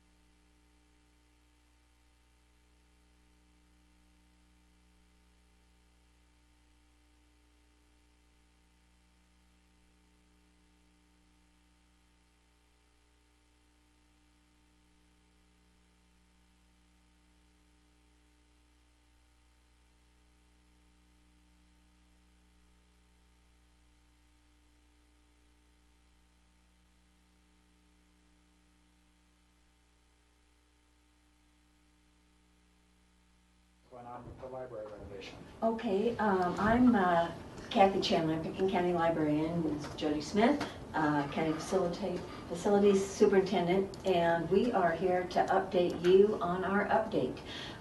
We sent in a written update for the agenda item summary last week, and we just had a meeting a couple of hours ago, and we realized that because of the complexity of the project that we're working on, we are not going to be able to start in right after the bike race this fall as we were hoping.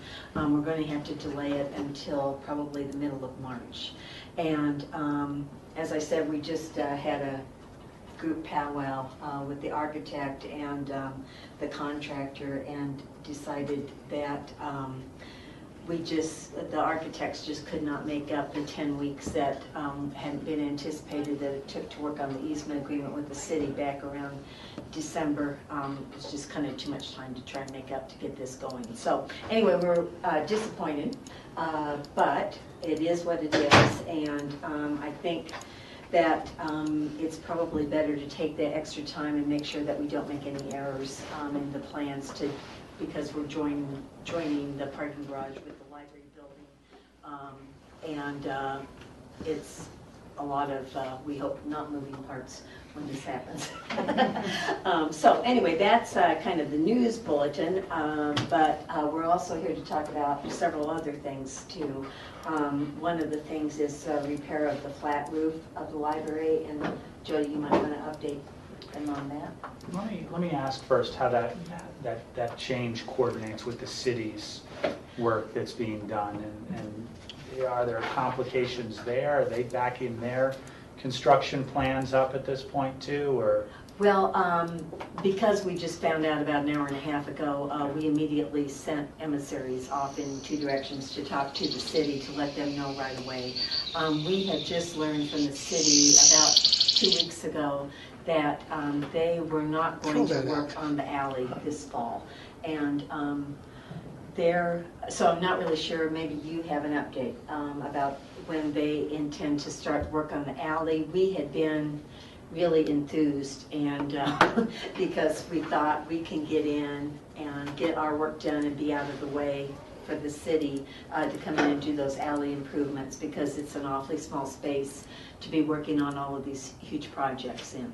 And so, do you know? Yeah, I would just kind of step back just a bit. So the alleyway work is to replace the sewer line and then the shallow utilities. And Aspen Sanitation was going to be doing that work this fall. That was determined about 8 days ago that wasn't going to happen. And in addition, the city of Aspen is working on their, they still don't have a general contractor yet, and they're just about to go out to bid, and that they were postponing until spring of 2015 also.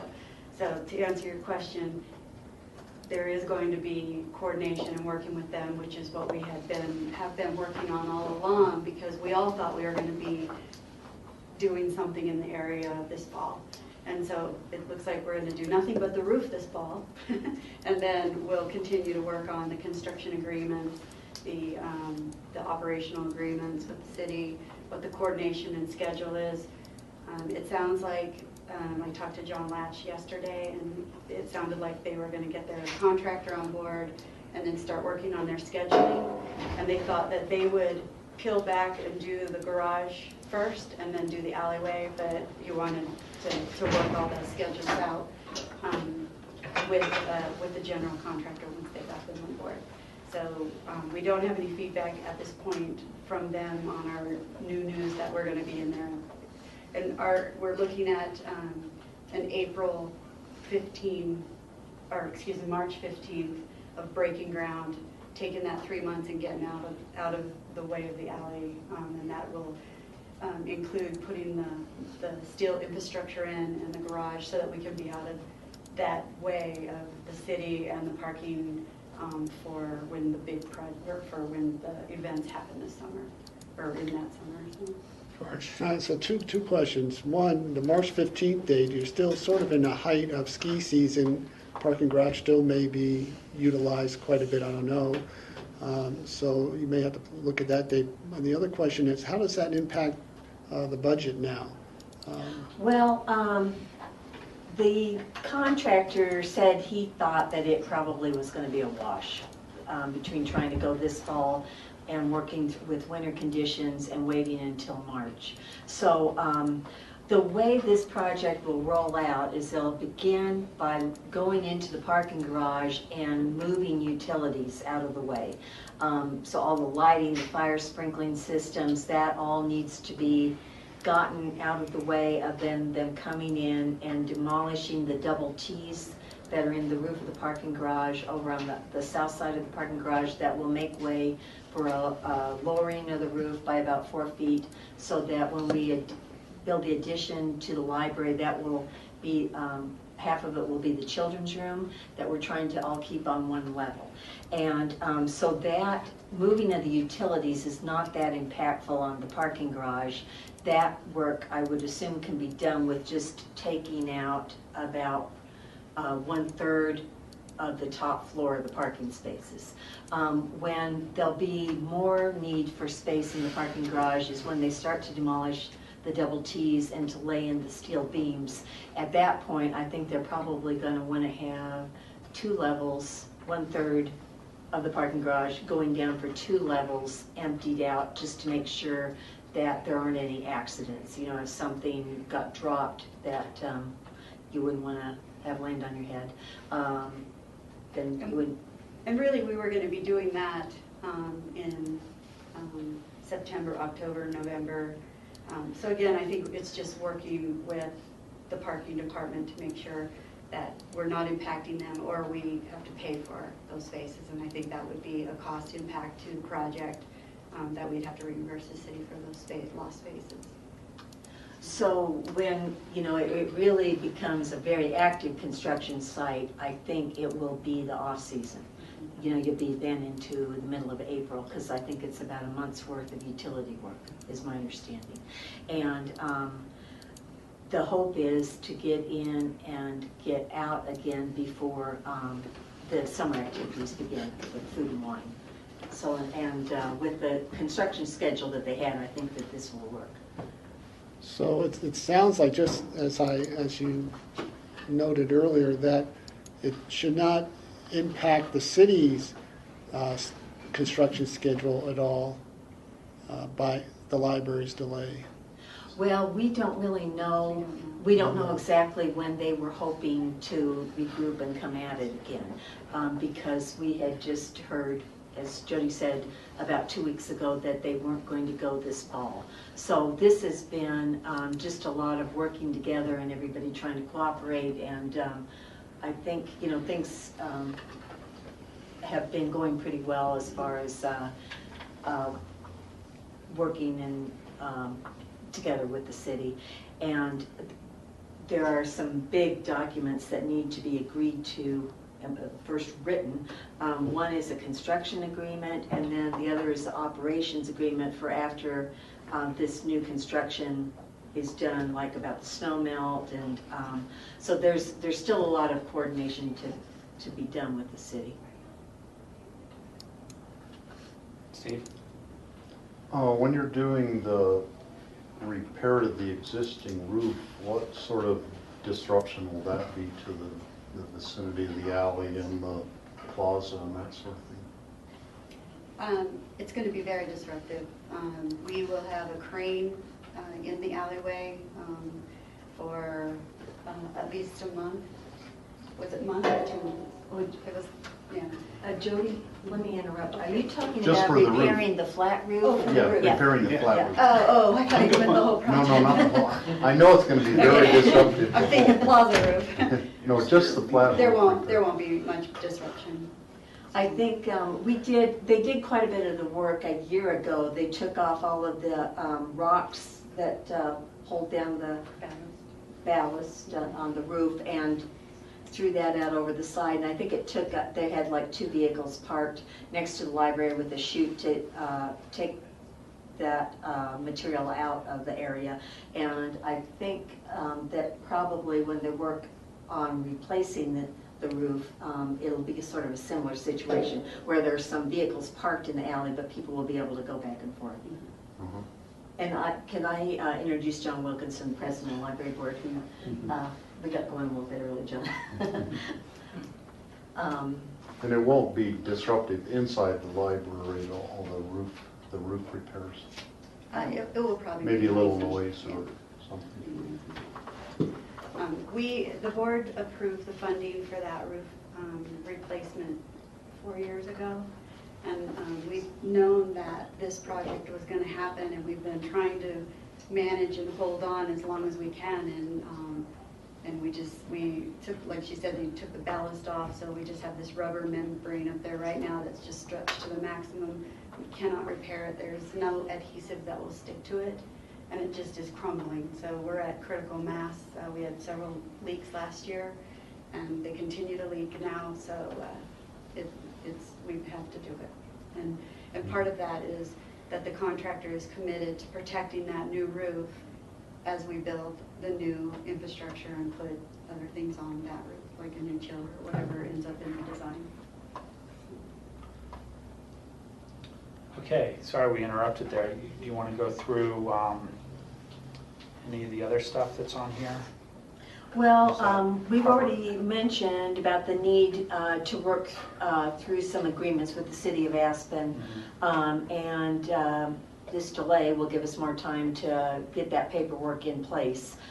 So that's kind of a plus side to a disappointing day, I would say.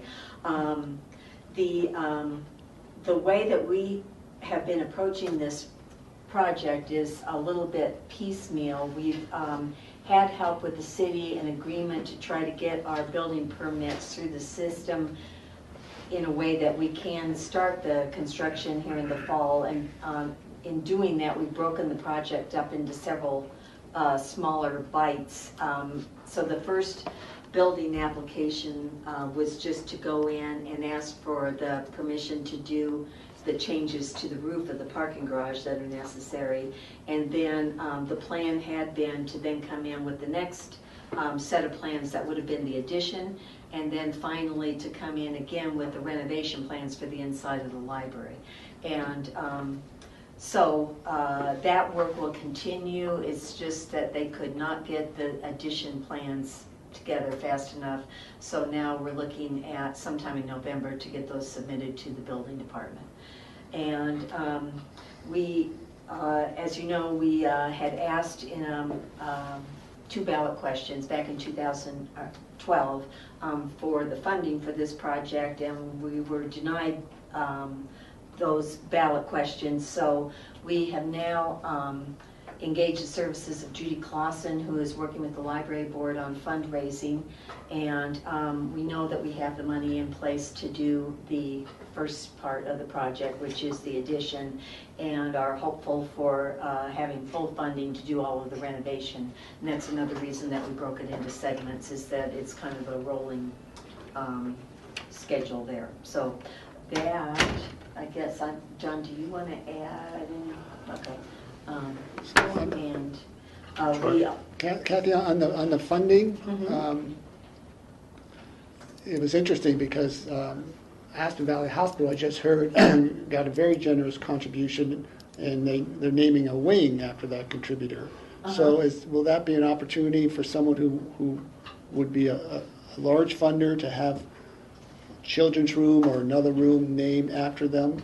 Well, the library board has agreed that we should honor the places in the library that have already been named for people.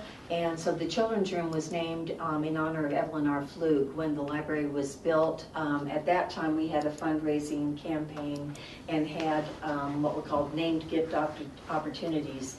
And so the children's room was given that name in honor of Evelyn R. Flug, who was a school teacher for her 80th birthday. And so even though we're building a new children's library, we will carry that name into that part of the building. And you might recall that we received a gift from Barbara Allen Dunaway about a year ago, and the library board went back to Barbara and said, you know, this is great, and how about we name the meeting room after Bill Dunaway? And she thought about it for a while, and she said that she would really like to have it named the William R. Dunaway Community Meeting Room, with the word community in the title. And so anyway, those two places have been named for people, and because the library is a wide open building, what we did when we did the initial fundraising campaign was we named sections of the collection for people. And for instance, Robert Fergus, the nonfiction collection, has a plaque with his name on it. The Figi family gave money for the fiction collection, and all of those, because the collections are going to be moved around, those names can easily be transferred with those parts of the collection. But there will be other rooms that will be available if people are interested in making sizable gifts, and the library board is discussing those, what the tipping point will be on actually naming things for people, I think. Because we do think this is an opportunity to really do something significant for the community in helping with this library project, and we would like to be able to recognize people for that. Yeah. More to add? Oh, yeah, yes. Well, we did. We received, thank you. We were very pleased to receive a grant from CORE. So we have been working, on fundraising along the way.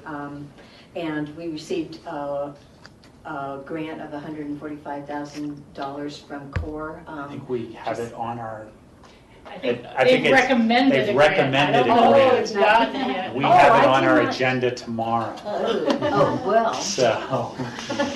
it's on TV now. It was on TV last week. Yeah, and it has to get approved by city council as well, so don't be spending that money quite yet. This is a bad day. Well, I think we did receive a grant from them for $9,900 some dollars to help with studying things that we can do to improve the energy efficiency in the building. So I will announce that from several months ago.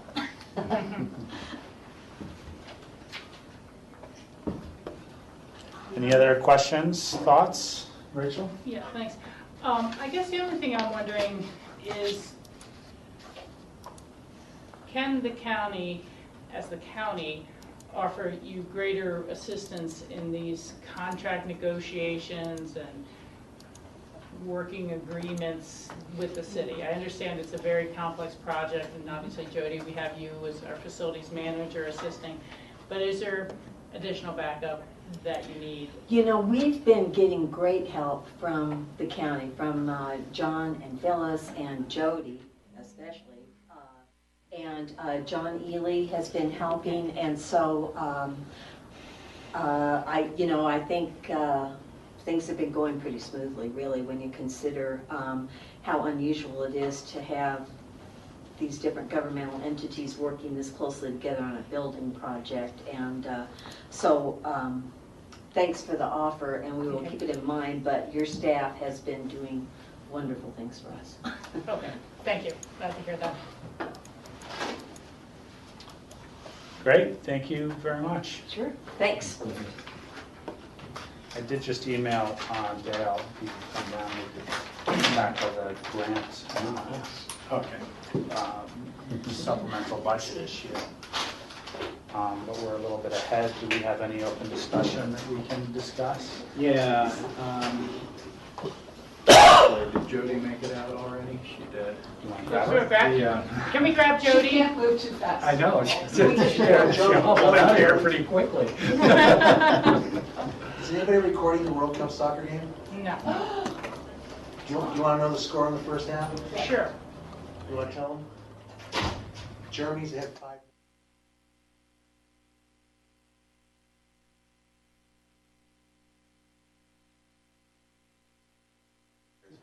Is this for the third?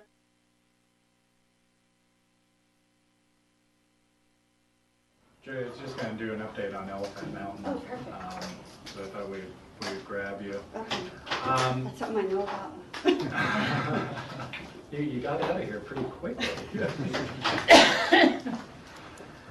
So, want to let the board know that, during budget, we've talked about the upgrades that need to be done on the Elephant Mountain site near Redstone, and the transformer work at Floha Meadows, the laying nearly 4,000 feet of electrical cable up to the translator and radio site. It also involves replacement of the generator at the mountaintop site, as well as some associated expansion of the facility for public safety radio equipment, the backup generation, It is a big project. It's going to be starting next week, next Monday 7 a.m. at 7 a.m. And just so the board's aware, it's going to involve, the only way for us to get the equipment and materials up to the site is by helicopter. So it's going to be flown in and several sorties really of long line hauls, both to haul the equipment as well as the building materials. I believe that's also how the cable's getting placed from the Faloha Meadows on up, and that's going to be about a week long. 2 weeks. Right, 2 weeks, I'm sorry, 2 week long project. So there's going to be a lot of activity going on at the site. If you get calls, they're going to be starting about 7 in the morning. It's going to be going until about dusk. We have provided notifications, of course, to the neighbors. We've advertised in the paper. We've let all the public safety entities know. I think one of the concerns is that we are going to have 4 days while we're replacing the radio equipment, particularly the backup generator, where if there's a power outage or such, we will not have backup capability for rebroadcast. We've been working with dispatch on those kinds of issues. We're not anticipating, there's certainly no planned power outages, but oftentimes you don't plan those. So wanted to let you know that that project is going to be starting next week, and it's going to be a pretty big effort. Rachel? Have we notified the residents in the area through the caucus? Not through the caucus, but I can do that. I think that would be key. Okay. Because they're having a meeting Thursday of this week. Yeah, they do it on Thursday at 7. Rob? Yeah. So what's the benefit to the citizens? Well, the benefit is that the cable is 60 years old and it's got significant damage. If you recall. But the benefit, Jody, for I TV understand and that, okay. that it's old and we're replacing it, but if somebody is disturbed by the noise and we are asking them to persevere, what is the result? This is how they're getting their FM radio stations rebroadcast in the community, and as well as the free TV that many people are enjoying up there. Skybeam is on the site, and they're rebroadcasting up there for people that are subscribing to Skybeam. And then it's also our public safety, so that's how the police, fire, and ambulance are being communicated. They communicate up there through those repeaters. Okay, thank you. Steve? Will there be any improvement in the service, or is it just maintaining at the same level they're getting now? There is an upgrade to this. The cable that was existing is about a 3-inch, and I think we're going up to a 4-inch, and it's also, or 5-inch, and it's also it's encased in metal, or in steel, so that it won't get damaged in the future, like the one that we have up there that's just got a rubber membrane over it. But there won't be any change in the radio station. The signal, they'll have the same stations and the same power level that they're We're getting upgrading the backup power Yeah. to provide the backup electricity for all the services that are located, but it will not change those services. There's more capacity with the system if we ever did need to upgrade. Phyllis? One of the things that particular area is being looked at is broadband, and particularly fixed wireless, which is what Skybeam offers. And is there a possibility to go further, possibly to Marvel using our system, one. And then also FirstNet, the National Public Safety Broadband System. They're looking at our locations. So with the upgrade in the power and the backup in generators, the capacity, that makes it a more attractive site that already exists, that they can just add antennas on. So the next piece maybe would be upgrading the towers at that site, but the power's the first thing. So it does have some good potential for upgrades, as well as increased public safety. I also just wanted to say, if I may, that we are not going to be on Philo Meadows. We're really staging on private property with permission of the property owner. I know that that's a pristine meadow. We may have a car or two over by the transformer, but we will not be crossing the meadow. I know that's a big concern for neighbors in the community up there. So it will be very minimal impacts. Very good. Good update. Thank you, Jody. You got a lot going on. Now you can leave.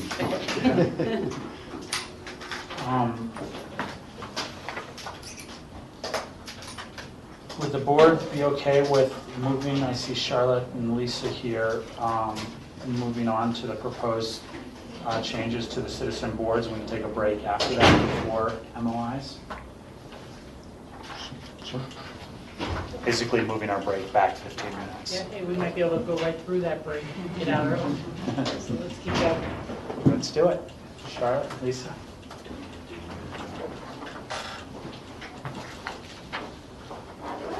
Lisa, you want me to email John? I did, I let him know, yeah, he was gonna, John's gonna come down too, but he wasn't available until 3, so I don't know if you want to change your break back or not. We can probably You had go questions ahead, for and him? then if we have questions, we can park. Hold on. John gets here. Okay, so coming before you for a proposed ballot question to change the terms on the citizen board that are governed by the Home Rule Charter on their terms. And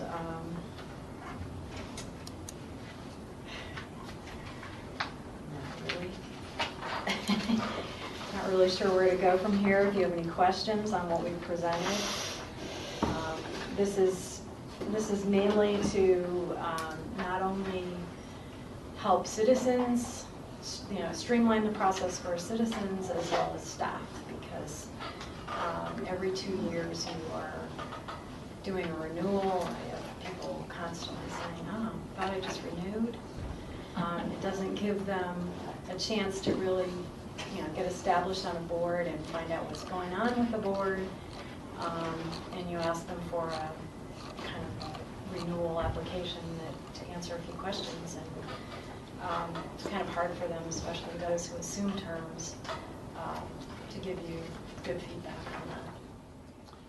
So the 15 county boards that are listed here are all kind of governed within our home rule charter, and they're laid out in the terms that are listed here in Exhibit A, which is mostly 2 years, a few 3 years.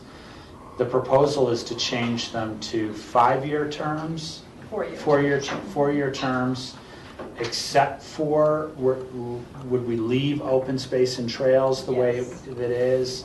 Yes. And we would leave the planning and zoning the way it is as well as 3 years, or would that be a 4-year term as well? That is ruled by statute, I think, right? We would have to leave that at 3 years because that's part of Colorado revised statute. And just stepping back, so we have the 15 that are governed by the Home Rule Charter, and then we also... There's 6 governed. I'm sorry, 8 governed 6. by the Home Rule I'm sorry. Charter. It's really confusing. Yeah, and then we have bylaws that also, for those that aren't governed by the Home Rule Charter, that define terms, and a number of those were set at 2 years or different years. And what we found is, just as Charlotte was saying, it's confusing for citizen volunteers who have come on, and in a 2-year period, you're just hitting your stride, and sometimes these boards aren't meeting that often, and so really you've gone to a couple meetings, few meetings, and you're being asked to renew. It's difficult in such a small community to find the over 100 volunteers that really populate our various citizen boards and committees, commissions.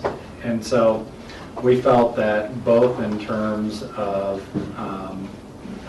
honoring our citizens who are volunteering, giving them time to get an adequate amount of experience and time on a board to have really contributed without asking them to spend more time reapplying and what have you, that a 4-year term kind of met the the criteria of building some experience, but also giving the board periodic oversight to revisit membership on the boards and commissions. It also will greatly streamline, I think, the work that staff has been doing. As you know, over the past few years, we've been doing, particularly Charlotte and Lisa and Phyllis have been doing a lot of work to, try and improve the process for recruitment and tracking and, assuring compliance with the different requirements of our boards and commissions. This is a natural next step to kind of rationalize it, make it more consistent across the board. So the recommendation would be for us to adopt through a ballot question an amendment to our home rule charter that would affect the 8 boards, and then the other 7 boards would be handled through a bylaw changes through an ordinance of some sort, or it would happen here in a regular meeting versus a ballot question. And then you've got the 4 boards with county representatives. Are we doing anything with? Is there any plan to do anything with those? Those are we don't have those are other people's authorities. Yeah, we don't not have our authority over authorities. those boards. And the only kind of question that I had in terms of a particular board is the Citizens Grant Review Board at 3 years. We do have youth members on that, and the plan was to have them hopefully start as a junior, be able to do it as a junior, senior, and then they're gone, they're off to college, so they wouldn't be able to serve a 4-year term. So something different is going to have to be worked out with that in terms of the youth member on that board. But I like the idea of these going to 4 years for these boards with no changes to the planning and zoning and the open space and trails. Other comments or questions? Michael? What about the issue of term limits? Are term limits addressed in the home rule charter? Yes. They are. But that would only apply to the section that says that there are no term limits for board members, the 6 boards under 3.1.4, so Board of Adjustment Appeals, Library, Election. That group by statute, so we could, if we wanted to consider the ballot question to just eliminate that section that says there are no term limits. The Home Rule Charter says there are no term limits for these boards.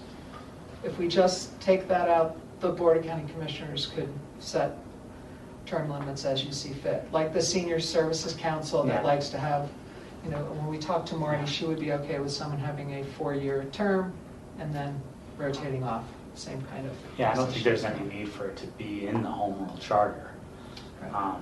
Because it's not something that I think the authority to change needs to go to the electoral.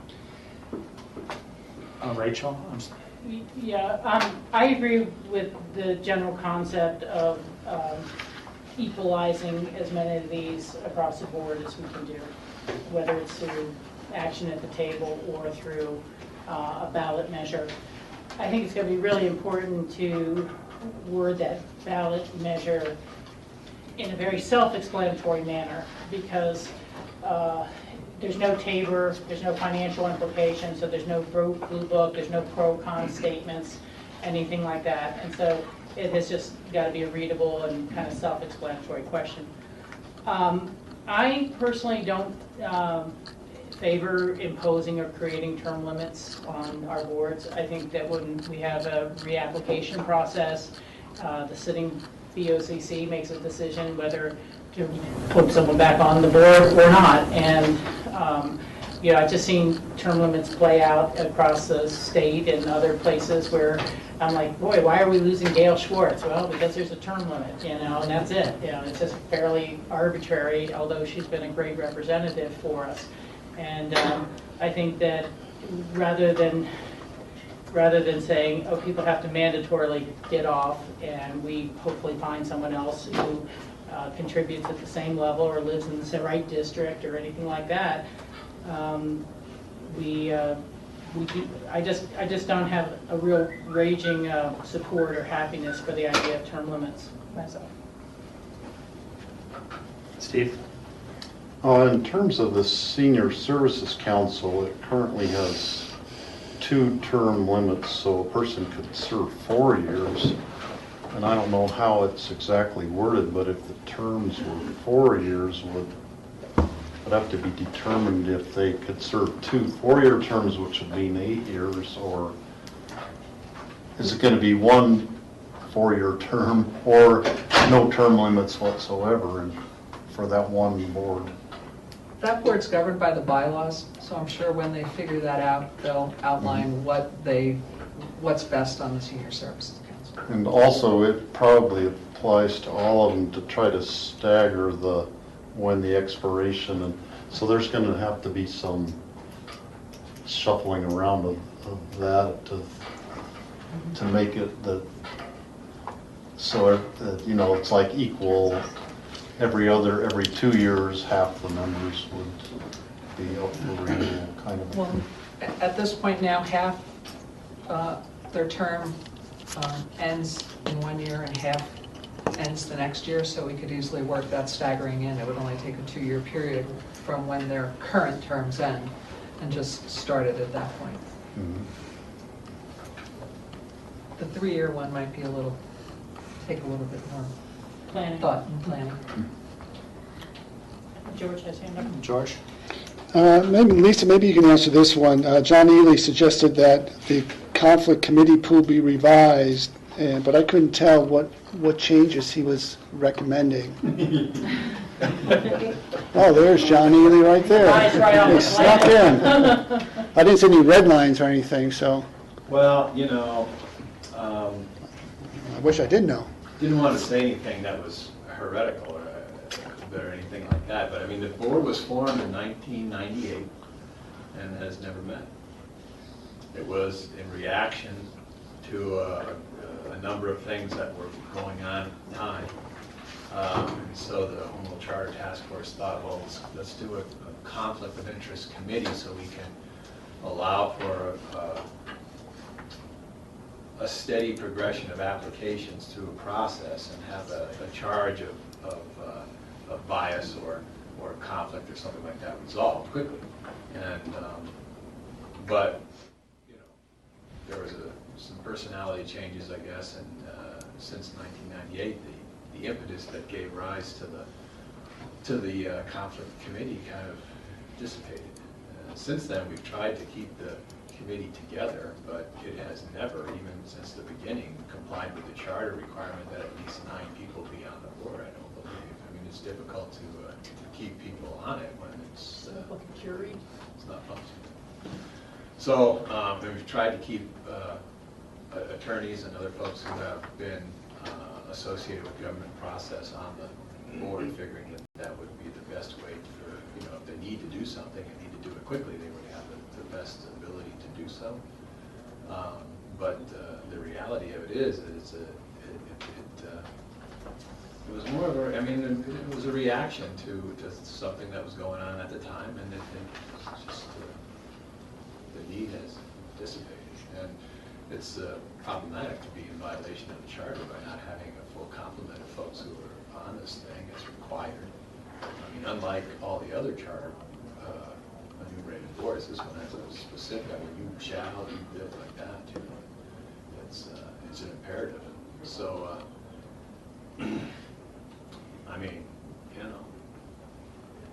Rachel?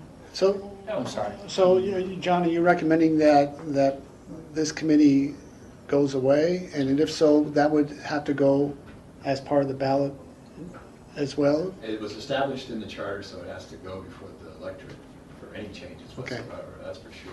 If we're going to keep it, I think that some of the imperatives associated with it should be relaxed so that we're not constantly in violation of its terms. I'm not sure how else I would tweak it, to be quite honest with you. I mean, I've generally tried to coerce some of the longtime members just to stay on because you never know, sort of thing, but. So prior to 1998, there was not a conflict committee, and just due to whatever circumstances during that time period, it was just